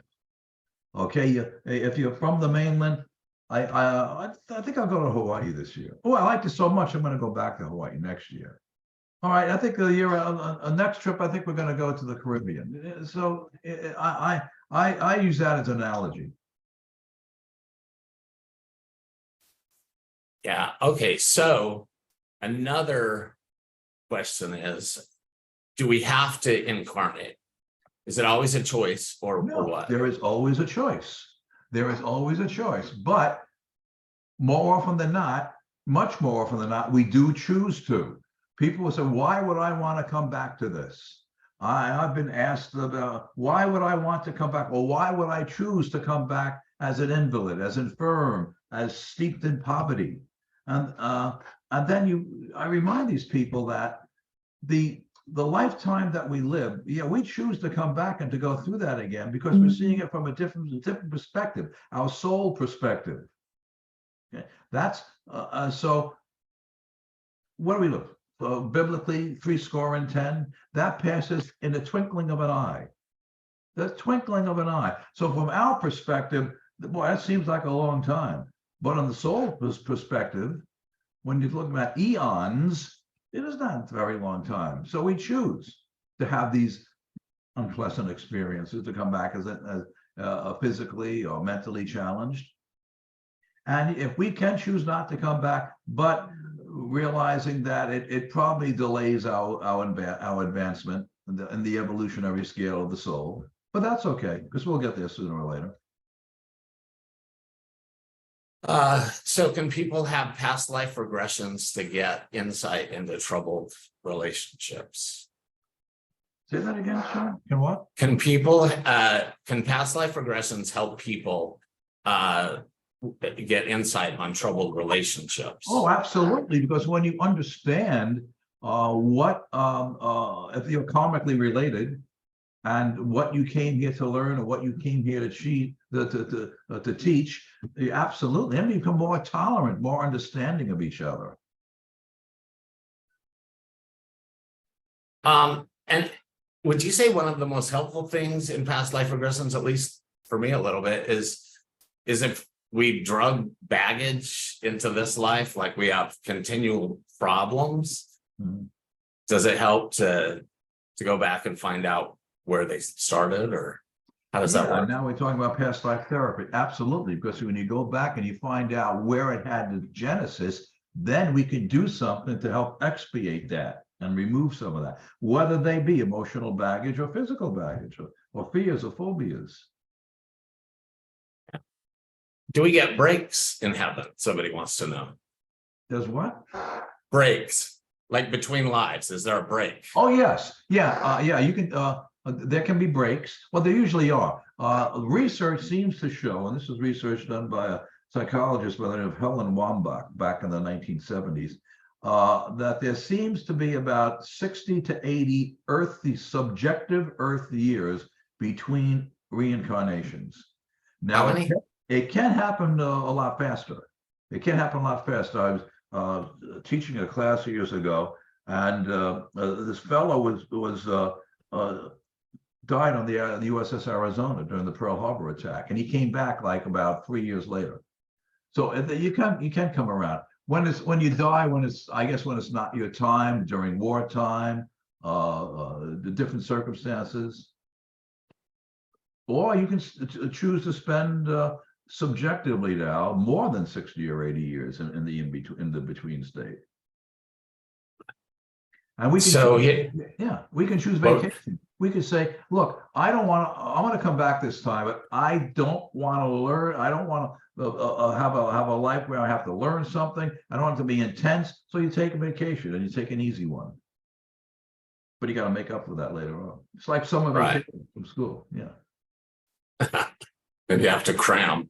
Yeah, you got to cram. You're gonna have to cram the next time around. I must have taken a lot of vacations because I feel like I'm cramming all kinds of stuff into this life. Yeah, you're gonna have to take trig the next time around. I'll let you pass now, but you're gonna have to take it the next time. Yeah.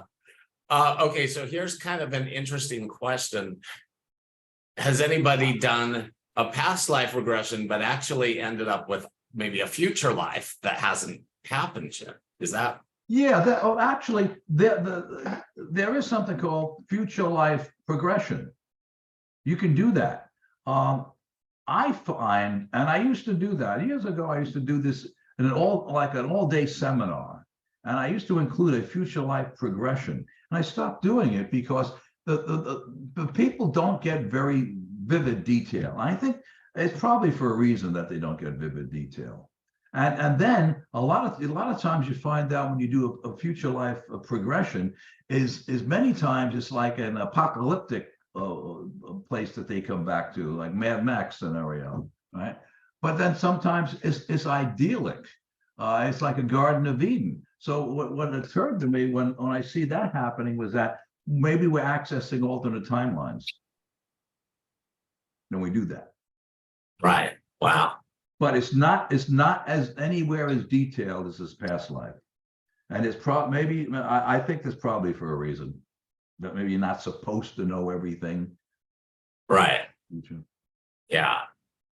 Okay, so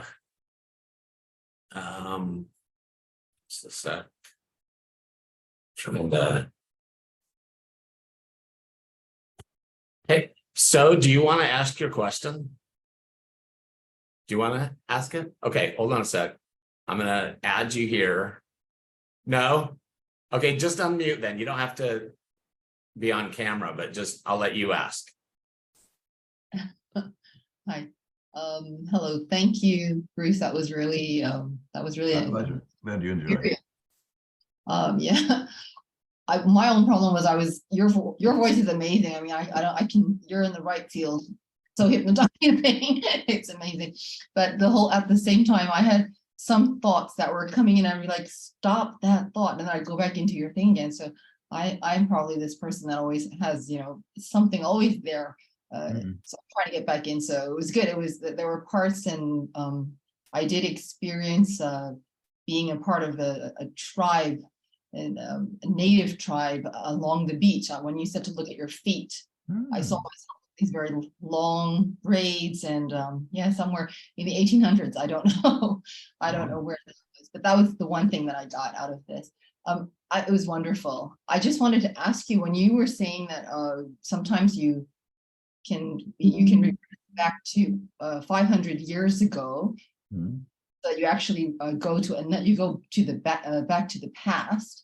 My question is, if our souls are supposed to evolve with our life experiences, how do we reincarnate to the past? Because could that be like that our last past life, we said to go back to the immediate past life? Could that be that it was 500 years ago because we saw that tonight.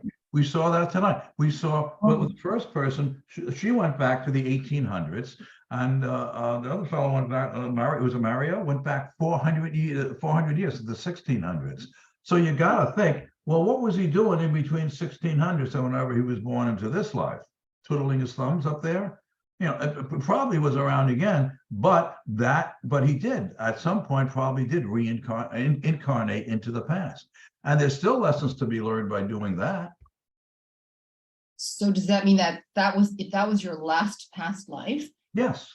That was his, subjectively speaking, that was his last life. Last life. So could that mean that he was just there the whole time, that from the 1800s till now, not coming into any other life? And then no. He could have very well been in the early part of the 20th century, or the 19th century, the 1800s, 1900s. Yeah, probably so. Okay. He jumped around, and I think that's what people do. Okay. So how do we? People like certain. I've had people who have a certain affinity for certain eras. And when I do multiple sessions with those people, they find themselves going back to the same ones. They like the Roaring 20s. They like whatever, the 1940s. They like the 1890s and whatever. They have an affinity for that. But they learn different, they have different lessons to learn at those times. So it doesn't have to be linear then. We don't have to be going through lives in a linear fashion. It's the non-linearity of life is what of life. Can we be in two at the same time? Can we can our souls be in two different lives at the same time?